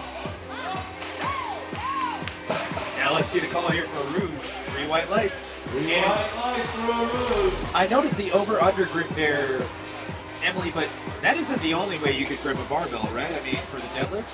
Yeah, so another common way to hold the bar is hook grip. Yep. I myself, I'm a skin picker. I cannot do hook grip. And also, some people feel great doing that. They feel more even. They can set up a little bit better with hook grip. And it really just goes best off of what are you most comfortable with? What have you gotten the most practice? Let's see the call for Riley Wheelan. 3 white lights. It's a lot of weight on your thumbs. So sometimes people got a great pull, but that is also an easier way to lose your grip and potentially miss a lift based off of my thumbs couldn't handle that weight at the time. That, and also sometimes you can get caught up. Your thumbs can rub against your thighs and get caught. If you don't put enough baby powder on your thighs, sometimes that does happen. Don't ask me how I know. Here comes It's just a feeling. Maria Polikronis. You heard from a friend. I heard from a friend one time. 10 kilo jump to 162.5 kilos. And 3 white lights from Maria. And it's a good thing you mentioned the baby powder. I almost forgot. Yes. You'll see that there's a lot of white powder on their thighs, and it's just meant to help the bar slide up a little bit easier. That's right. Rule number 1, never touch the baby powder. Always have your coach or your handler do it for you, because God forbid you get any on your hands, and that bar is going to be so slippery. Fun and also, fact. don't use chalk. Yep, correct. Fun fact. I had a client at his first meet accidentally mix his bag We've all been there. of chalk and baby powder. And suffice to say, that made for a hilarious opening attempt. Chloe Beasley, 10 kilo jump, 170 kilos on the bar. All right. Got caught a little bit at the top of the quads there. 3 white lights. Now let's see the replay. I'm curious what happened there. Now, She locked the legs, but it was her she still had to hips. fit it like, now she obviously, that hip extension kind of came very late. I'm curious if it was that maybe she set up a little bit too far away from the bar. Now, everyone always talks about in the deadlift, success is in the setup, right? I mean, what it is true is how you set up is usually going to dictate how easy or how hard the lockout is. Regardless of whether it's a sumo or a conventional, you have to know where to orient yourself, because the deadlift is the only lift where you have to truly orient yourself before you even touch it. Absolutely, and reducing some of that range of motion, right? Yeah. If you start too far behind and you're going to feel like you're pulling, the bar is way in front of you. Yeah. That could cost a lot of kilos that you could potentially be pulling. Yeah. Here comes Tiffany on. 12.5 kilo jump here for her second attempt. Takes the slack out, wedges in hard. See the call, 3 white lights. I can imagine we're going to see some very patient lifters today, especially with sumo, and some lifters with conventional deadlift. It starts off slow, but some have a very strong lockout versus, okay, similarly, okay, if I know if I can get it off the floor, I could lock it out. It may take a little bit longer, but I could lock it out. You have to commit to it, absolutely. It's not give up, not give up. The minute it feels stuck to the floor, keep pushing. Because once it gets past that shin, it's over. Yeah. Here comes Morgan Rebernick. Also, we talked about kind of the different deadlift positions. A little bit more of that hybrid stance we see out of Morgan. 195 kilos on the bar. See the call? 3 white lights. I'm paying paying attention to where are the hips when they're wedging in. You know, is it lower or higher compared to when the when the plates actually lift up off of the floor? Yeah. And it's a testament of like, before the plate lifts off the floor, they've already started lifting. The tension on the bar. Yeah. I mean, and I'm glad you mentioned it, Emily, and obviously that it shows your prowess in understanding what it means to really master the deadlift technique, because when you're younger, you kind of think like, oh, just really just yank on that bar and just keep it going. Now, folks, these are Alico bars. These are the best bars money can buy. That thing has a little bit of bite, okay? It's not exactly the slap. The slack itself is incredibly hard to take out, so you have to learn how to build that tension pre-pull, and then initiate by taking the slack out and wedging in hard enough to be able to press that bar off the ground, but also not too much to where you get out of position and push that bar away from you. It's a very fine line. And that's why some people opt to have like a little bit of a smaller wedge sequence versus that high hip hike, we'll call it. Jen Tamayo. Hey, great day out of Jen Tamayo. But Jen was a really good example of that smaller wedge to kind of just pull her, not push the bar off of the floor, but it's all one very smooth motion. Yeah, it's I heard someone call it a mini hip hike, and I was like, I'm taking that. Yeah, it's a mini hip hike. Right? Yeah, it's one of those things because there's different ways to kind of take the slack out. Some people actually want to take the slack out from their lats almost, and then some actually just try to imagine like pulling their collarbone away from the bar. And then some people just want to make sure, hey, I just want to make sure that I grab it and then have that hip hike high enough, and then it's out. Here comes Leah. Wow. Now she seems to like it. Let's see the call. Great meet for Leah today. Tola. Folks, she just twisted his jab. 3 white lights. Our first 9 for 9. That's right. Wow. And she looked so calm during that. Stoked on that. Leah Tola walks away with a 9 for 9 day here. Closing her day out at the 2024 USAPL Rising Tide. Tremendous job.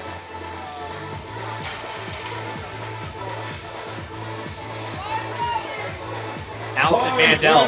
Allison Mandel taking even jumps between first to second, second to third. Come on, Bradley. 15-kilo jump. Yeah, she's really trying to stack on some of the kilos that were missed earlier today. Yeah, absolutely. Let's see it, Allison. Oh my! Oh my gosh. See the call. 3 white lights. She could have done 175. That was a Great job by Allison Mandel. Beautiful pull. What a great feeling it is, by the way, is that third deadlift when you finally lock it out. And I don't know what you think, Emily, but my first thought is, where are we going to dinner? Yeah, right. Yeah, I'm done. Oh my god. It's like I have nothing left. Yeah. I'm starving. Yeah. And that's what you think. You get there and you take one bite of your food and you're like, I'm full. I'm done. Yeah, I actually don't want to do anything anymore. I had too much caffeine in it. Yeah. Riley Nealon, 10-kilo jump, 165.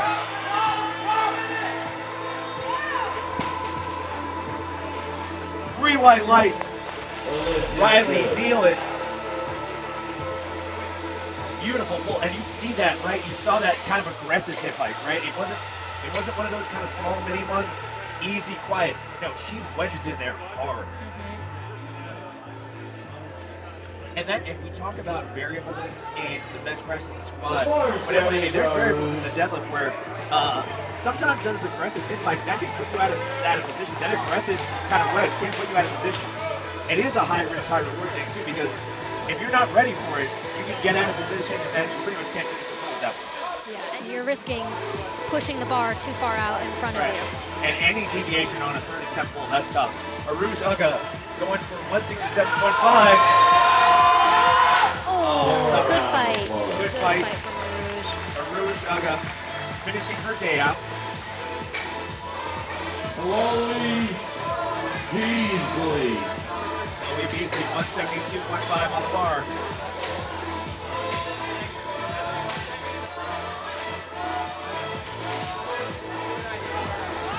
Bars ready for Chloe.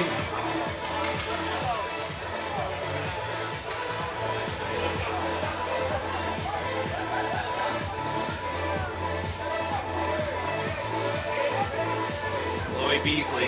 2.5 kilo jump. Ooh, nice. Come on, Chloe. Oh, Tough. that was a great fight. Now for a second, the bar looked like it was stuck to the floor. Yeah, and she just kept pulling. Yep. And That's, that, you like gotta you be said patient. earlier. Yeah, just like you said No earlier, more Elias, is changes. sometimes, Lucas hey, in the next flight, no more changes. don't Here stop. opener. Keep going.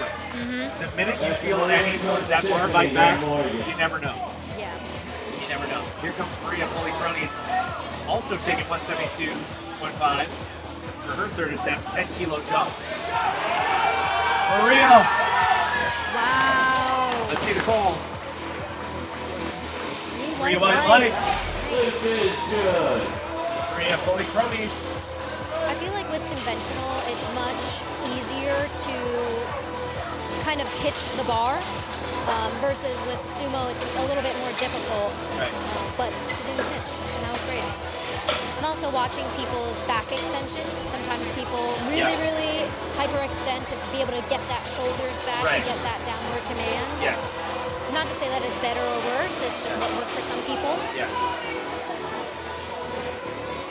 Here comes Tiffany taking a 5 kilo jump.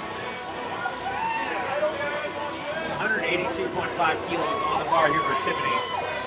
She's already hit a deadlift PR, so she's got nothing left to lose. And I know she can grind. Let's see it, Tiffany.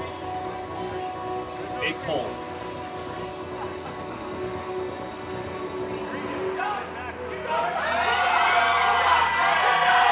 Yes! Good fight. Right! Let's see it. 3 white lights. Tiffany for Tiffany. Wow! What a pull. What, I mean, All right, here comes Emily, Morgan. did she have 2.5 You know what she's pulling up? Over. I think she might have. times I her think she body might have. weight.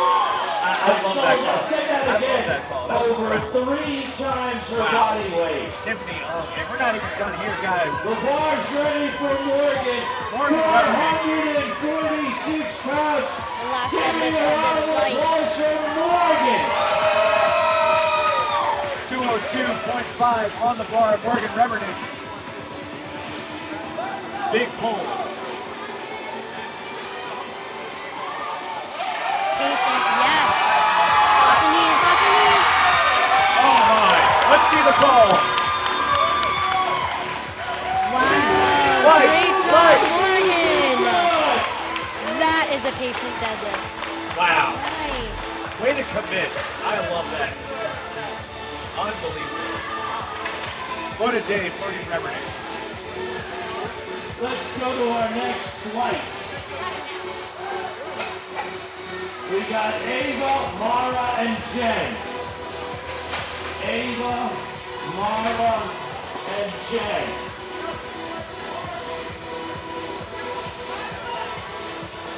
Now here comes Ava Allen. We're moving right along with you guys. And rising tide. Ava Allen. Up next, she's going to take 145 kilos for her deadlift opener. Rocking the 110 singlet. And no belt. I love when I see these, by the way. 3 times her body weight. Oh, yes. That's 3 times her body weight as an opener. And walking away casually. I know, I blinked and I missed it. Wow. Oh my God. 145. Here comes Mara. Oh, maybe I should Beautiful. start deadlifting without a belt. Now, and it is interesting. Is opting to go sans belt is I've heard some lifters say that they feel they can get into a better position without it. They sometimes actually feel impinged by using the belt, and getting rid of it actually frees them up to be able to get into a better position. So, very interesting whenever you see the no belt on a competition deadlift. Here comes Mara Rosenfeld. 155. 3 white lights. Here comes Jen. And going on to that belt topic, there's different widths of the belt. Yes. So especially for someone with a shorter torso, maybe they might benefit from a smaller width belt to prevent that stiffness in that torso region. That's right. Here comes Jet Rondelli. Wow. And 3.3 guess what? times her She's body opening up with weight. another PR, so She's having a great meet so far. How about that? Wow. 3.3 times her body weight. Jet Rondelli, 3 white lights. Here comes Jiao. Here comes our most, if there were awards for most animated lifter, that would be Danielle. And she's also got a great pull. So we're going to see how much she does today. I'm just here for a cheering section, personally.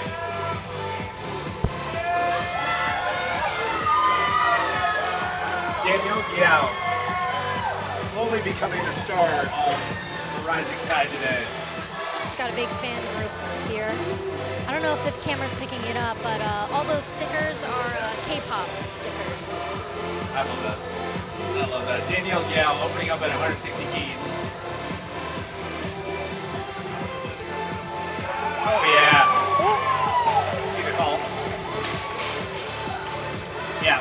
So that can't happen if you pull so hard that you actually unlock yourself out of a lockout. Now, I know that might be hard to imagine at home, but guys, every once in a while, if you do hinge that hard and you do lock out that hard, occasionally the bar can kind of deviate and then you end up with an infraction on downward motion. It doesn't happen often, and you have to be incredibly strong for that to happen. I was going to say, you just have to be lifting that powerfully for that to happen. Yeah. But I think her and her coach made a good call. She's jumping up 10 kilos, and I think that is a smart call. Yeah, it's one of those rare cases where it's like, I would also. Yeah. Actually, interestingly enough, we had an athlete at Raw Nationals this past year do the same thing. He actually missed his opener, and I believe his second, and then he ended up loading up even more, and it was so heavy that his lockout wasn't affected by it. So imagine that. Catherine Newman, 185, casual. Let's see the call. Wow. Pretty wide lights. She moved her arms so fast to the bar, and there is such technique and skill to doing that, because in the off chance to where you're moving the bar so fast, but you miss where the bar is. But she did that pretty great. And that just comes with technique practice, right? I mean, that comes with repetition. I mean, these guys and girls are some of the best in the country. So, it's expected that their technique is pretty close to flawless for the most part. Starlin Simon opening up at 195 kilos.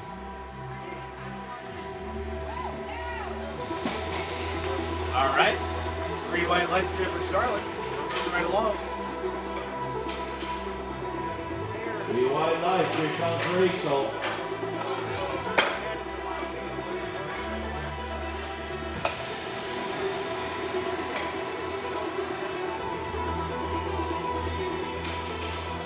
Rachel opening up just 10 kilos under her best pull in a meet.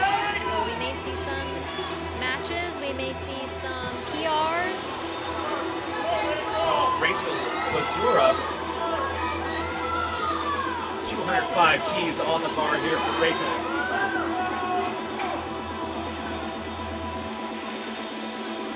Deadlift opener. Oh yes. 3 white lights. Emily, Rachel, very pretty pull. I mean, like, very technically sound. You see the slide come out very easy in a very snappy wedge sequence. I was going to say, she has a really strong wedge into the bar. So where it's all one fluid motion. Yeah. Very strong. I'd be excited to see what she pulls today. Even at her deadlift PR, she's definitely capable of a lot. Bar's ready for Paris. So here comes Paris Mosley. Opening up at a casual 215. No big deal. No big deal.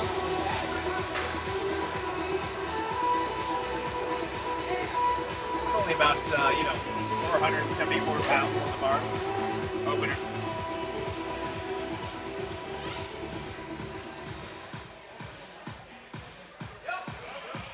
Harris. All right. 3 white lights. Now, I'm curious about that. Would you say that moved a little bit slower than you would want for an opener? Yeah, I was a little bit surprised, but also I don't know how much deadlift is Paris's lift. So maybe that is an easy opener for her. Maybe that's how it looks, right? Yeah. I also want to shout out the media team. You know you're going to get good media from this meet because of the certain, twisting of bodies that they're doing. Someone's lying on the floor right now, and that is dedication. You're going to get such... I'm so excited for all of these pictures to come out because they are just putting their best into this. No, the Thompson media team, I mean, you really can't say enough, but they are incredible. And I see exactly what you're saying. I'm watching actually some of our videographers and photographers. It's incredible. Wow. Oh my, Ava Allen. And the lift is good for Ava. 3 white lights, 10 kilo jump there. Very casual. Here comes Mara. And again, another very pretty pull. Not too far off from her deadlift PR either at 160, so... Super quiet setup. Over 3 times her body weight.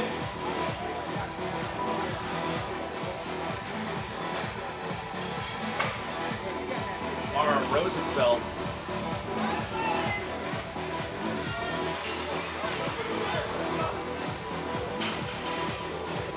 Taking a 10 kilo jump here to 165. Mara Rosenfeld.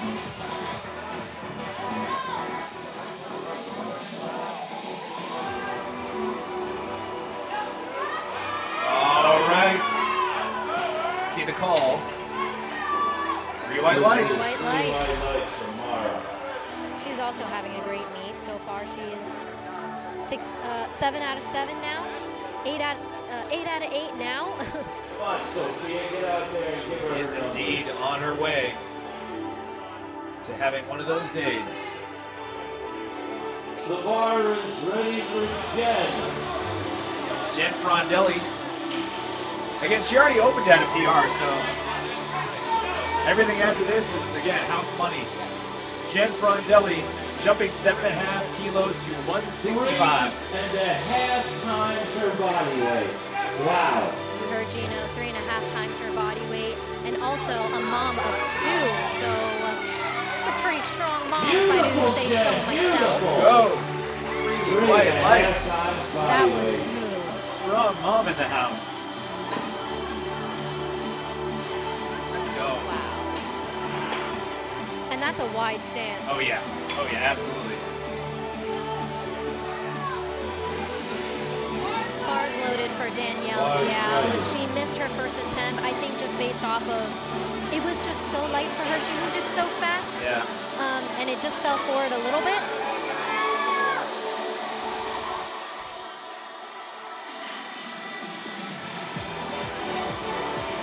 Again, I have to call out the belt. Love the personalization. Let's see Danielle jumping up 10 kilos to 170. Really feeling out the slack. Come on! There we go. 3 white lights.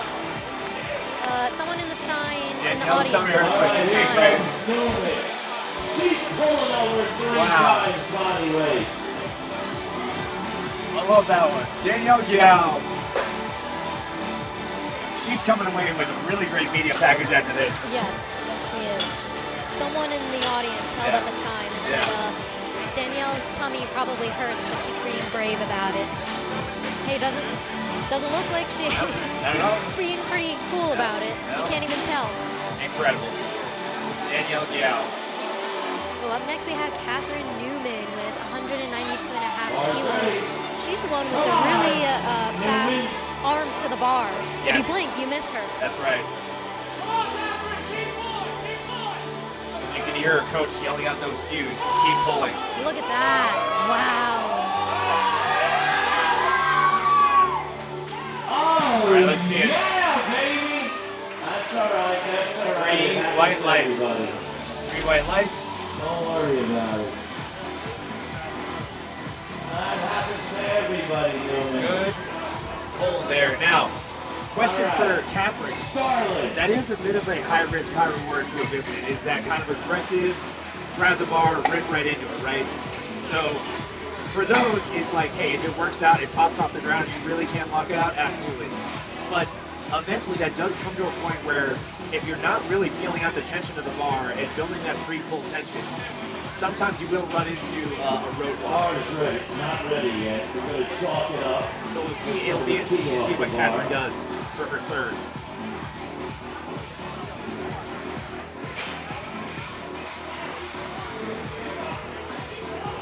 And that's what's great about the powerlifting sport itself. You're not going to find one technique that's universal, that Right. works for everyone. Here we have some of the strongest lifters Yeah. on the East Coast and different techniques for each one of them. Yeah. So there's no right or wrong. That's right. Starlin Simon, 202.5. Deadlift, second attempt. See the call? 3 white lights. And the meat is indeed moving along, guys. We only have 2 pulls left in our flight B. And then we're on to flight C.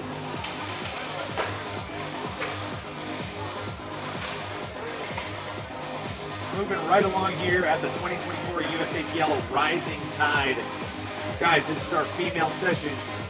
And if you can believe it, we still have more action coming to you later today. Ready for Rachel, 479 pounds. Rachel Come Basura, on, Rachel. 12.5 kilo jump here for Rachel.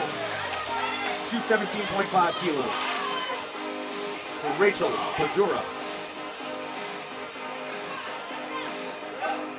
Oh yes. Wow. The pop off the floor. Let's see the call. This is good. Oh yes, 3 white That lights. Let's go. I know, yeah, the wedge. Yeah. Take a look at how the bar pops up.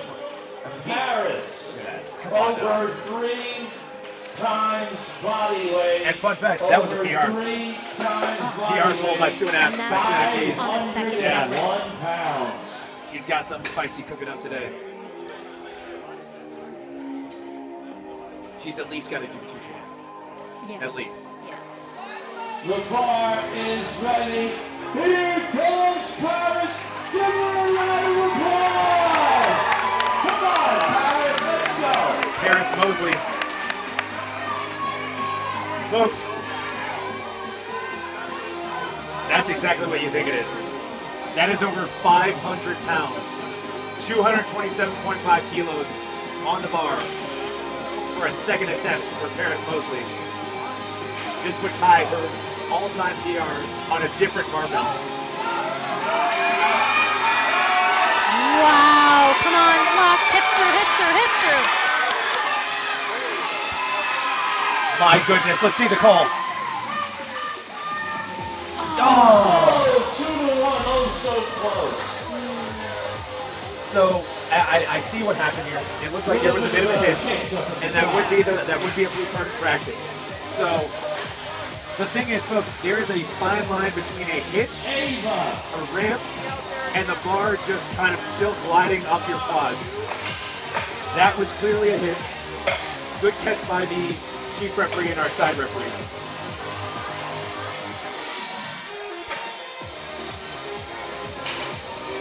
Also want to point out some of the t-shirt, no t-shirt. Bar's ready for Ava. That's a relatively new rule for females Yes, in powerlifting. that's right. Previously, females were not able to take their shirts off underneath the singlet for deadlifts, but men were allowed to. So nice to see the equality here. In this Quality here. Come on now. We love it. Abba Allen. Bella's third attempt deadlift. Yeah. 160. Ava. Oh, Now let's see, is it yellow card infraction? I want to watch the replay. Oh, tough, yeah. No, but She beat still a good day for Alba. the She wraps down up for the man. Rising Tide. Moving on to Jed. 369 pounds. Jeff Rondelli's just making it rain today. I mean, She weighs about See, if you can put it here, 104. This is 3.6 times her body weight. Over above her 3.5 PR. times her body weight. Here comes Jen Rondelli. And Jen was the lifter who had an opportunity to retake her third. She missed it, unfortunately. The strength was not there. But this is a great testament to moving on. You know, not letting that little hiccup kind of affect your lifts further on. She's really catching up on that. Times her body weight. It's all about that sports psychology that you were talking about earlier. Is to be resilient, short-term memory. All right, she got 3.5 times her body weight. Give her a round of applause. Still a great day. That was a good fight. She still had a great meet. Here comes Mara. Incredible stuff out of Jeff Rondelli today. We are moving on to Mara Rosenfeld, wrapping up our third deadlift in our Flight B female session at the 2024 USAPL Rising Tide.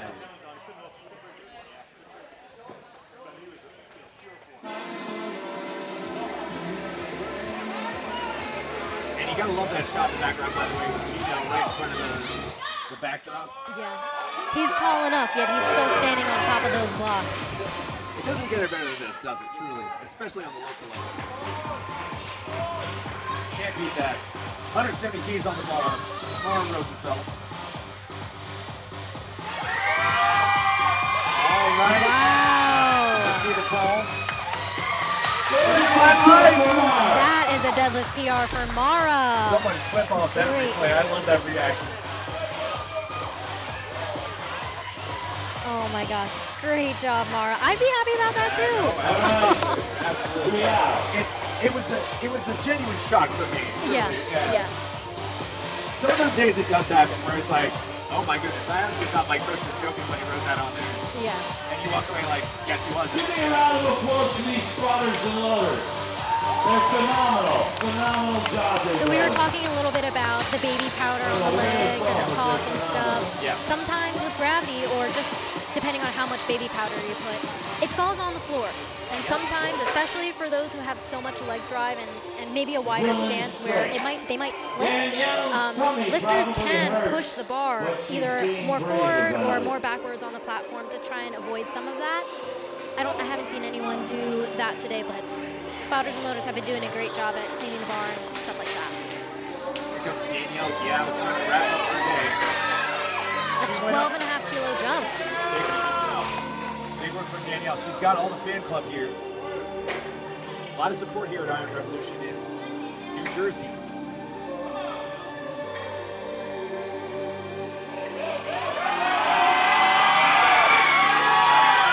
Yes! What a pretty deadlift. Nice! She's trying again. She's trying again. That's 7. That's 7. I bet her tummy doesn't hurt now. Danielle Giao. Wow. That is just under her PR, but still a great day there for Danielle. Newman, 429.9 pounds. Bars ready, Catherine. Come on out.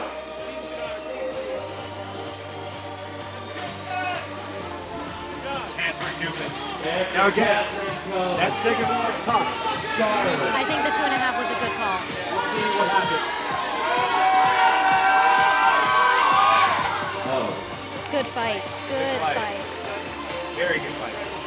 Hard to tell from this angle, but from a side view, you can see that the bar path was really straight. Sometimes when you're in that really high, almost flight or flight reaction, the bar path can either get pulled back or forward, but she kept it there. It was a good fight. Yeah.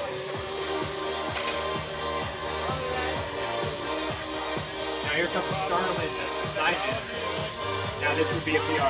Bars ready for Scarlett. This would be a 2.5 kilo deadlift PR attempt here for Starlin.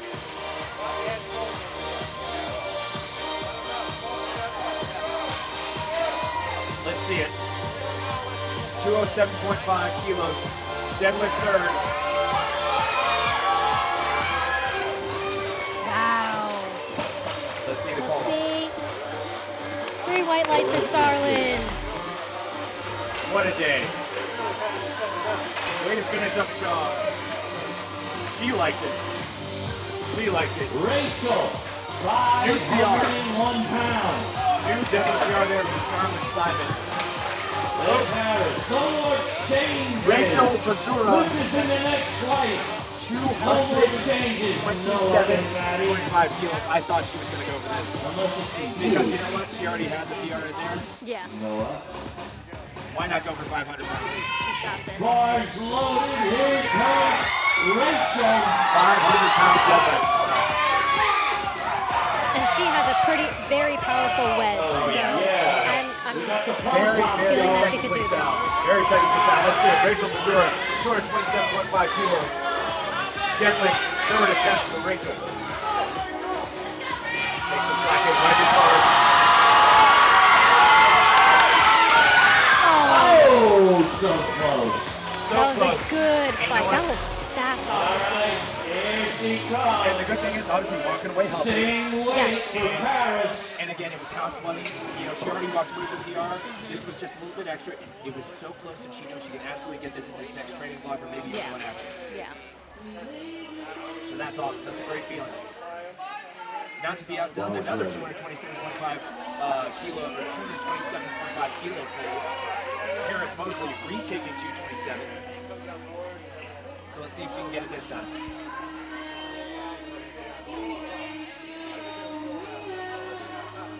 227.5 kilos. Third attempt here for Paris. Trying to finish it out strong here at the Rising Tide. Give her a round of applause. Let's go to our next flight.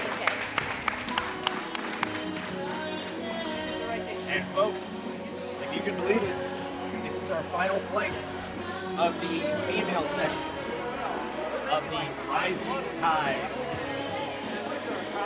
here at Iron Revolution in New Jersey. This is for all the marbles. That's right. 160 keys on the bar. Haley Clayton. Moving right along. And again, folks, we really want to thank all of our sponsors, Top Set Media, Iron Revolution, Webtang, Bars loaded. obviously, Big Street Barbell.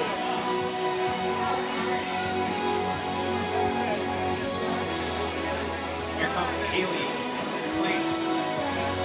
160 keys on the bar for Haley.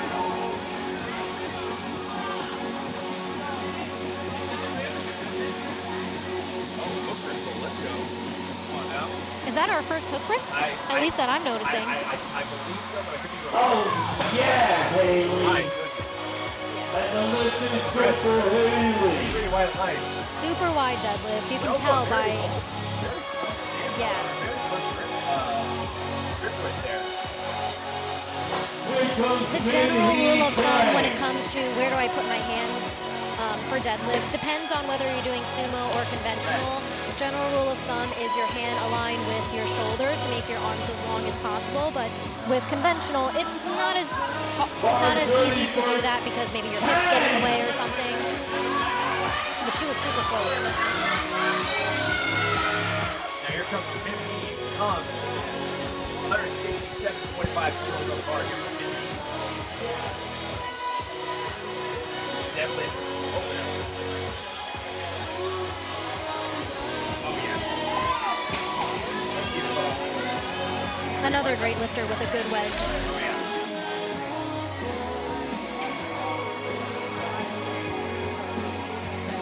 I'm also paying attention to shin. Good. And Yes, you know, and sometimes ankle. when you're wedging so powerfully, your shins want to kind of move forward and push the bar out, but a lot of them are able to keep that shin upright. Not to say that that's right or wrong, but that's just what I'm noticing in some of these lifters. And you're right, and obviously as your feet go out, they travel further out away from the middle. You're going to have a little bit of a different shinning, a little more of a vertical shinning. There you That go. was fast. 167.5 kilos. That was a strong lockout. Oh yeah, Vicky Jen. Hip powerlifting athlete. She comes in that hip hike with the slack. Very pretty. And that really snappy lockout is a lot of quad work, right? Yep. Okay, as soon as the bar comes off the floor, flex the quads and lock your knees out. That's right. And obviously, we're talking about like the having the legs be a little bit more involved in that too, but you know, the conventional obviously lends itself to a little bit more of that hip extension, does it not? Stephanie Scoville. 177.5 kilos on the bar. Deadlift opener for Stephanie.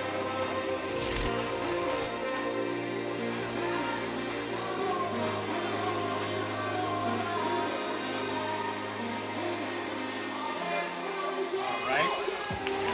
Very snappy, let's see called.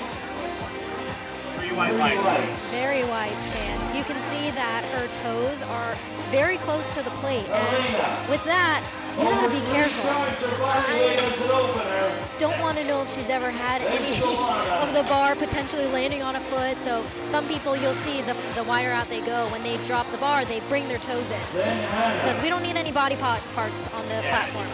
You want to talk about high risk, high reward? Yeah. I've seen that happen quite a few times. Helena, 180 keys on the bar here for Helena.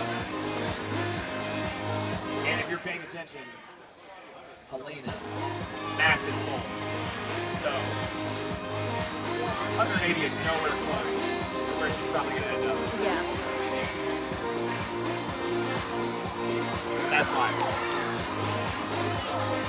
Easy. This is good. I want people to watch that replay real quick and just look how effortless and how that bar essentially just kind of floated for a second. We might not catch that one this time, but definitely on the second. And Solana, always catching a vibe. 182.5 kilos on the bar Bar here. is ready. Here comes Solana Lewis. Solana Lewis, the power lifting. 402 pounds. You go, girl. USA Powerlifting Pro. Solana Lewis, you've seen her at prime time. 182.5 keys. Smooth. Very smooth over there. Real smooth. And in talking to her coach in between sessions, it sounds like they're trending for a very good day here. Again, don't want to speak too soon ever, but they are very confident so far. Yeah.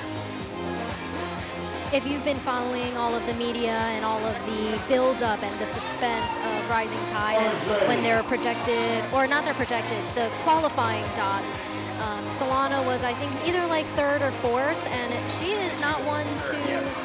Third, yeah. So she was not one to miss today. You definitely want to keep an eye out on the jumps that she's making, because when she's got to put the work in, she's going to put the work in. Absolutely. Here comes Hannah Jenny opening at 185 keys, deadlift opener.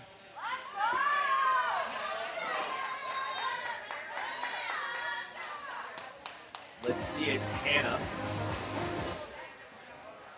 Oh yes, okay, let's see it. 3 white lights. Really feeling for that slack out there. Yeah. All right, check this out. But you're not going to get too much, as you were mentioning before, using a very stiff helico bar. But it does make a difference, especially the heavier you go. These ladies are not lifting very light, so there's going to be a little bit more slack. 3.8 times her body weight. Give her a round of applause. Dr. Kate Cohen, That's just her opener. 185 kilos on the bar here Watch how fast for she the gets national this champion, up. the reigning national She's champion, going to be pulling over 4. Dr. Kate Cohen.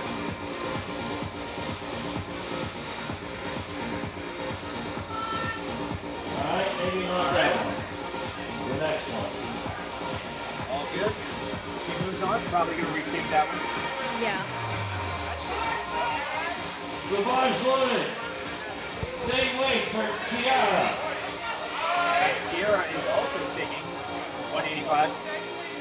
And as a spotter, Come on, G. that's pretty nice. You don't really have to do Yeah. anything. Yeah. You don't have to worry about changing the plates out. Especially on deadlift. Tiara Howard. Oh, wow. Wow. Oh, yes. Empty She bar. deserves a tiara for that. I would agree. She does deserve a tiara for that, Gino. Boy, G. Miller. Man, I wish I had Opening a up with Tiara in my book, please. 463 pounds. I gotta start driving up here. Audrey Miller opening up 210 on the bar for Audrey. The bar is ready. She came in ranked second on this one. She's one of the brand names at this game. Audrey Miller, deadlift opener, 210.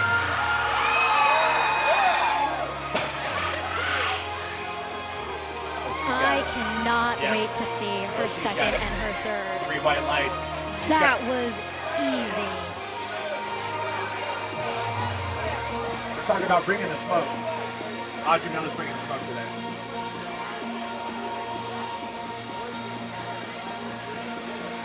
Haley Clayton getting locked in right now. 10-kilo jump, 170. They're setting the bar up.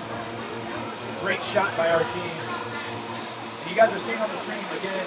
Want to thank one of our sponsors, BDA, Built Different Athletics. Prep Max Sports. Haley Clayton.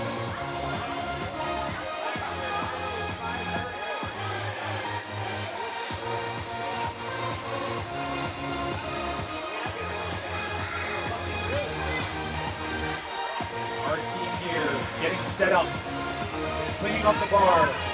Bar's And ready. now we're ready. Haley.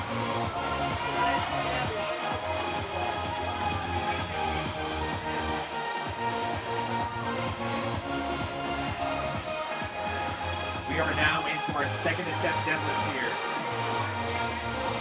at the USAPL Rising Tide. She's got the double overhand hook grip sumo pull. Double overhand hook grip sumo pull.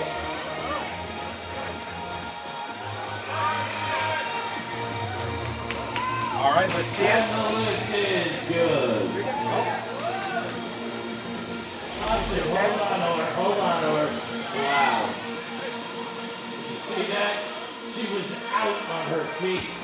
She was out on her feet. All right. And that can't happen. That can't happen. Everybody's obviously. That's a power Whenever lifter that for happens. you.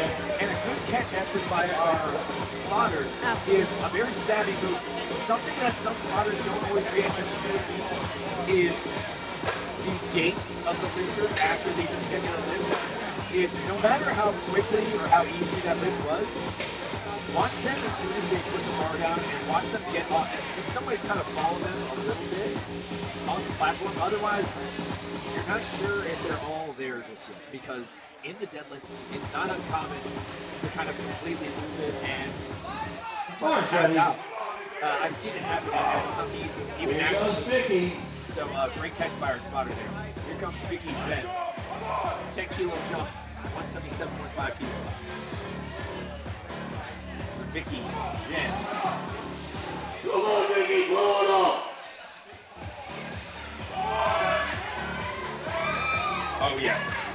Nice job, That was Vicky. great.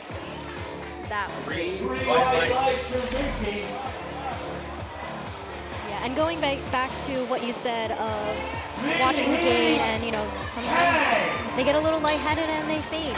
It can happen to anyone, right? Whether it's an RPE 10 deadlift or maybe a second attempt that went well, holding your breath, keeping that brace, it goes down to physiology. Yeah. 397 pounds. Here comes Vicky Kong Bar's ready. in the green A7 singlet. Jumping up 12.5 kilos. Vicky.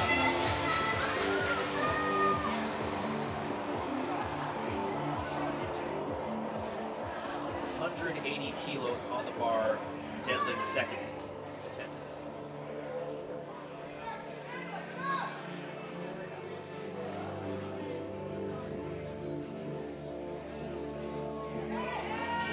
Oh yes. Wow. Nice job. That was smooth. 3 white lights, and Minnie, she does a really cool thing. It's almost kind of like that pre-pull, kind of just like getting her tension out, and then she just has another quick hip hike right into it. Kind of punches pops it. the ball off, and then once she Forward. flexes those quads and lock Yeah. out, it's good. It's perfect. Yeah, it's very pretty deadlift. All right, here we have Kate Cohen retrying her first attempt at 185. Now Kate missed her opener. That opener looked pretty heavy, so we'll see what 185 retaking it looks like now. Because again, she can't go back down. This is powerlifting. You can only stay or go up. Plenty of time, Kate. 40 seconds. 40 seconds. She's got plenty Plenty of of time. time, young lady. Come on, Kate. Dr. Cohen Rip retaking it her up, Kate. Rip it up. opener.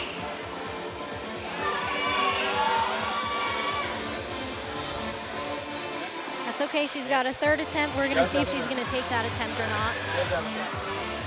And you never know what goes behind Of the course, curtains. yeah. You never know what goes on. Yeah, we're never sure. Maybe it could have been a weight cut thing. Maybe could have taken time off. We don't know. Now, for Kate, obviously, it's like, look, this was an 8-fight meet for her. Not a national level meet, not a pro level meet, right? So for her, she was just trying to win the past year. And if she still does, that's great. If she doesn't, then so be it. But it's like, but I think this was just, you know, it goes to show the people know that even some of the brand names that you know, it's not going to be a company. 70 Scoville, 187.5 kilos on bar for her deadlift second attempt. 10 kilo jump.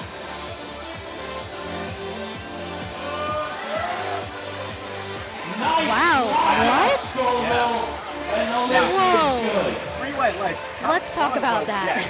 Talk to us about it. How Jeez, about okay, so you can see that she really takes her Jenny? time to set up, and she like pulls, kind of like brings her shoulders back, which doesn't work for everyone. And when she lifted off the floor, it was a little slow, but once she got off, boom, popped up. It's that classic sumo. I Stay am, with it, stay with it, stay with it. I can't wait to see her third. Yeah. It's that cue you always give to clients is like stay with it, stay with it, stay with it kind of thing. You know, don't Yep. give up, don't give up, don't give up. You know, everyone has a different cue for their deadlift, especially off the floor. Some people thinking leg press, leg press, leg press. You know what I mean? And Yeah.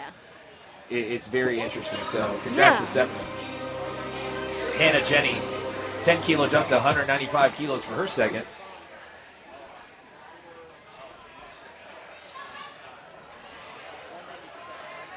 Man, that hair. I've been watching her hair all day. Hannah Jenny. Now this for her would be 5 kilos off of her deadlift PR.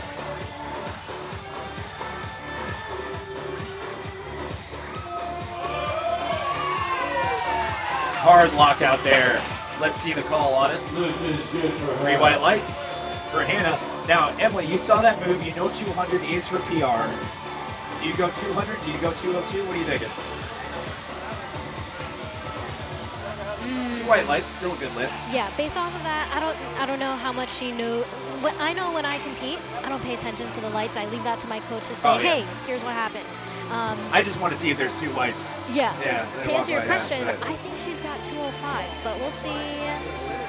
Oh, her coach put 202 and a half. I think she's got it. Yeah, She's got I think that's a good call. Again, we talk about being in flight. See if this meet is you're up for some money here. So like, you absolutely have to go for something. I obviously try not to force the issue, especially if you're that close to the podium. Like, hey, depending on how far away you are, like you need to pull in, then go for it. But if you don't have to, go for what you know what you can get. Yeah. Come on, Helena. So Helena Wu, 195. This is a 15 kilo jump for Helena. Again, she's got a massive deadlift. Oh, nice lockout, Helena. Come on now. If you had seen her coach Come on Brad's now. reaction, he was This like, is good. should I put more on the bar or more on the bar? Wow. Elena Wu. So guys, for context at home, she has an American junior record at 201 kilos. She just smoked that one. We're definitely going over that. And she actually has a record of 202.5 as well. We're going to go over that. I think we're going to see 205. Yeah, I agree. Here comes Tiara Howard. Yeah, Tiara. The lift is good. 3 white lights. She has great form in every single lift. We saw her squat, textbook, great. We saw her bench lift, also great. This deadlift is going great for her. I'm just going to say, I'm a big Tiara Howard fan, honestly. Do not leave. We have to make sure you are not chosen for doping control. So here comes Ready, Solana. friend of the stream, Solana Lewis. 15 kilos up to 197.5 for Solana. So for Solana Lewis, she's just trying to set herself up to win some money. Let's see it. 3 white lights. Now, folks, for those of you at home, if you haven't, I would highly recommend going on to liftingcast.com. Now is when the fun stuff starts. You might see some people putting in some fake attempts, trying to force the hand of some other lifters. You might also see a little bit of gamesmanship between the coaches, especially those that are going to be in close proximity to the podium. So, folks, highly recommend getting onto the liftingcast.com and follow along with the action. You are starting to see those forecasted placings take their shape. You are starting to see those Audrey Millers and Solana Lewis's position themselves for potential wins today, winning some money. Audrey Miller, known for always bringing the hype to the platform. Here she is, 12.5 kilos, jump to 222.5. What's the call? 3 white lights. And the lift is good. All right, it all comes down to this, ladies. So guys, The last the final deadlift. Let's get attempt. excited. Let's get hyped up because this is where we're going to see some people win some money. That's right. And going back to what you said of our coaches going to choose a heavier deadlift and kind of almost psych out the competition, Right. right? And That's right, you never know. Now again, it's going to come down to right proximity to the podium. So as we guys are looking at the lifting cast right now, we got some different names that are kind of jockeying for what could be a win, right? Now the placings are not based on the total. The placings are all going to be based on dots. So it's that body weight coefficient score. So while you could look at the total and be like, oh well, it's going to be X, Y, or Z. Well, that's not it at all.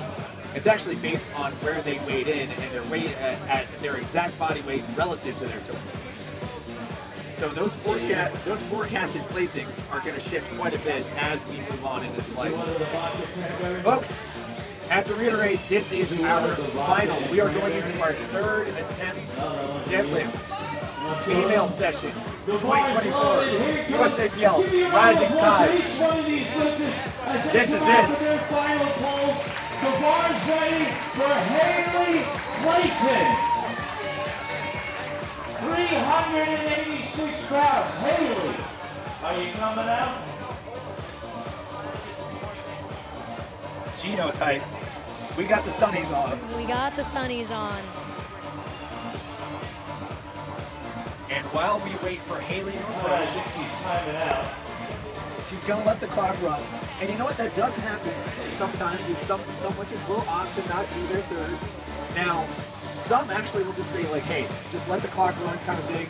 Give a little bit more context to some of the other lifters because that actually gives them the added benefit. A little bit more breathing time, a little bit more time for them to kind of like catch their breath, move on, because that's added time that now they get to have to just kind of like, hey, I don't need to rush into my third deadlift now. I can just kind of go, right? Time. Yeah, especially at a fast-paced meet like this where there's no newer lifters who we're spending a little bit more time on the clock to put knee sleeves on or wrist wraps. You know, they're experienced lifters and they have their stuff ready to go when the time is there. they're lifting with still Yeah. 45 seconds Yeah. on the clock. I mean, That's why this meet's been running so fast and fluidly. it's a nice courtesy to your fellow lifter. Is, Yeah. hey, if you're gonna scrap it, let it slip here. Let the clock run. Let the clock run. Hold on. You want the bar pushed up? Now Vicky Zhen would now be our next lifter. Nobody went. He brushed it and It's nobody went. 5 kilos on the bar. It's been brushed. And Vicky is asking to confirm if that bar is being brushed. And she's asking because sometimes you can get some residual baby powder and other chalk, and that actually makes the bar more slippery. So you always want to ask if that bar. Now it is supposed to be clean between all third attempts. You can request for your first or second. Yeah, I have been a victim of a slippery bar. Oh, good fight. Good fight. Still a good day there for Vicky Zhen. And it's interesting you say that, Emily, because Come on, these are the final pulls for everybody. some coaches will actually request all of their lifters on first and seconds and thirds, hey, clean up the bar, please. And I know some spotters and loaders might eye roll and be like, really?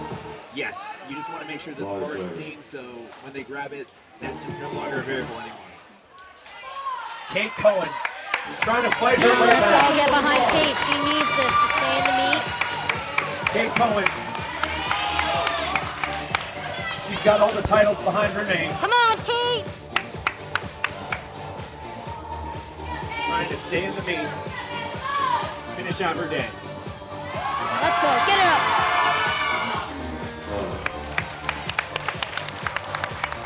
And tough one for Kate Cohen. She is officially disqualified from this meet. She was unable to register a deadlift, but again, have to call it out. Kate Cohen, probably the most decorated lifter that we have in this entire meet, men's and women's. So we're not worried. She will absolutely be back. She's an absolute killer of a lifter. So wishing her none but the best. We hope she's healthy also, and everything's okay. So all the best moving forward for her. Dr. Cohen. Here comes In-Hee Kong. 190 kilos on the bar, 10 kilo jump. It's a 10 kilo jump to 190 keys. Deadlift, third attempt. In-Hee Kong. This is 12.5 kilos over for PR.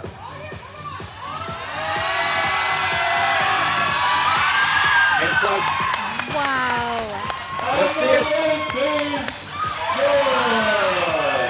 You don't get better than that. That is what a third deadlift should look like. Wow, what a great fight. Actually, that kind of looked like a second, to be honest. It did. 12.5 kilos. Yeah. Insane. If you can believe it, we still have like 6 lifters left. Yeah. Crazy. All right, we're in the 200s now. Oh, not yet. 70 She Scoville. hails from Gleason Performance Training out of Connecticut. 197.5 kilos on the bar here for Stephanie Scoville. She had a great deadlift. Oh yeah, it So was I'm great excited fight to early, see yes. how this Yeah. goes, yeah. She had that slow pull off the floor and that snappy right when it got past her shins. Super wide. Let's go, let's go. Keep pulling, let's go. Yeah, baby, yeah! Let's see. She got it! Wow. That had to be the best pull we've seen Okay, so far. that is what a third deadlift should look like. Top Oh 70. my God. We're clipping that one off for tomorrow for next year's promo. That was incredible. Amazing. Wow. 70 Scoville. I mean, easily the fight of the day so far. Yeah. Wow. Now, I mean, you want to talk about, like, just committing. Yeah. Absolutely not giving up, holding onto the bar for 10 Hannah Yep. Jenny. I mean, that's stuff you can't teach. That's a lifter that has done this multiple times, over and over and over. I mean, you get to the end of your training block and you want to go for something new. That's somebody who's done it multiple times. That Yep, is- you fight for that. Wow. Yeah. That is just a testament to her. Great work. Hannah Jenny. 202.5 kilos on the bar here for 7.5 kilo jump. This would be an all-time PR. This would be a competition PR. 202.5. What do you think?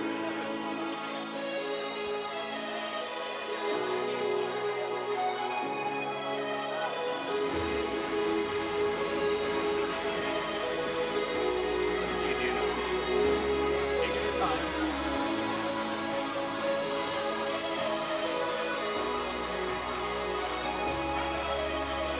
PR attempt for Hannah Jenny.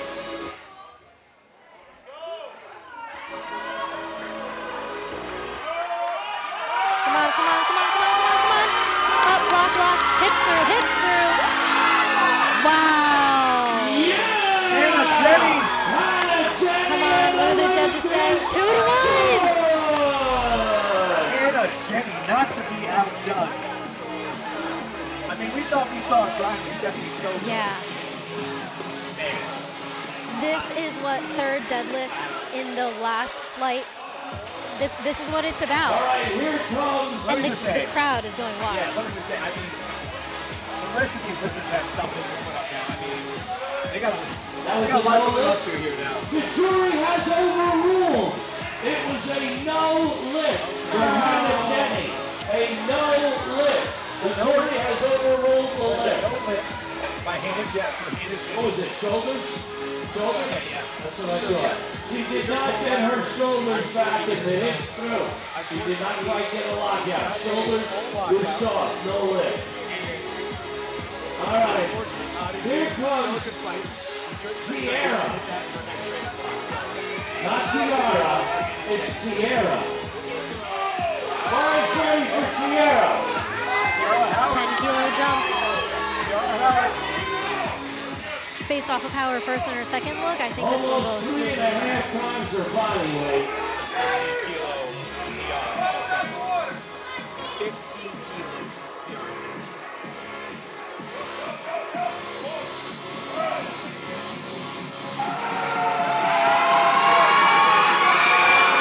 Come on, come on. Oh, that was a good fight.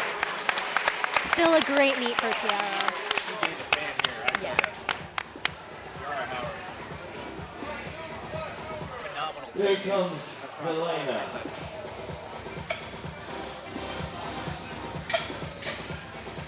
469 pounds.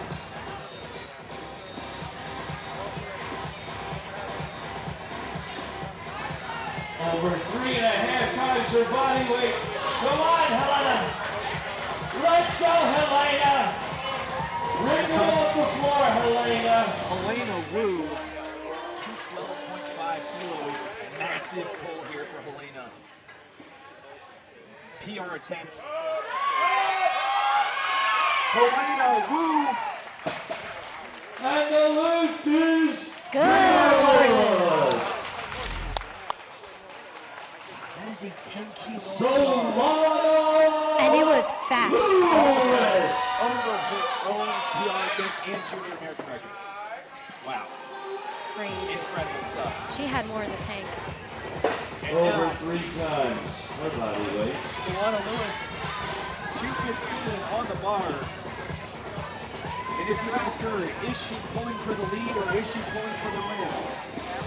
Well, you probably have to ask somebody else on 2 white lights. Let's see it. Solana Lewis. She's pulling for the money. Neither. She's pulling for the money.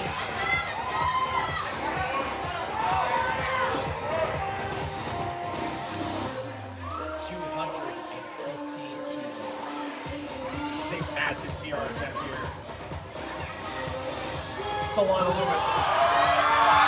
Wow. The brand is strong. Holy moly. The brand is strong. White lights. Talk to me nice. Solana Lewis. All right. Audrey Miller. 230 kilos. The heaviest deadlift of this session. Audrey Miller, 230 kilos on the bar.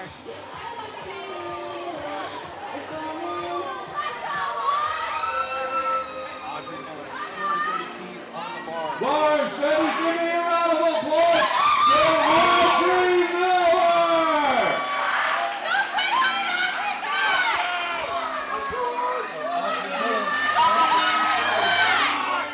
got the crowd going wild for Audrey.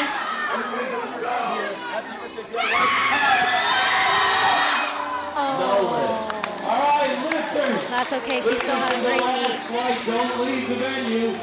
And lifters in the last light, please clean up the warm-up room. That concludes session 1 of USAPL's Rising Tide meet. We're going to take a break for the men. Thank you. Our winners. So the winner was actually, believe it or not, Helena Wu. Wow. Helena Wu pulled for the lead and then subsequently the win after Solana and then Audrey. So that is your winner for today's female session. It is Helena Wu, followed by Solana Lewis, and then Audrey Miller. Guys, incredible. Incredible stuff. So, folks, stay with us. That will wrap our female session. I'm Leo Bonendara. I was joined here by my colleague, Emily Ho. Join us here again at 3 o'clock. We'll be back for the men's session at the USAPL Rising Tide. Thanks so much for joining us. We'll talk to you guys soon.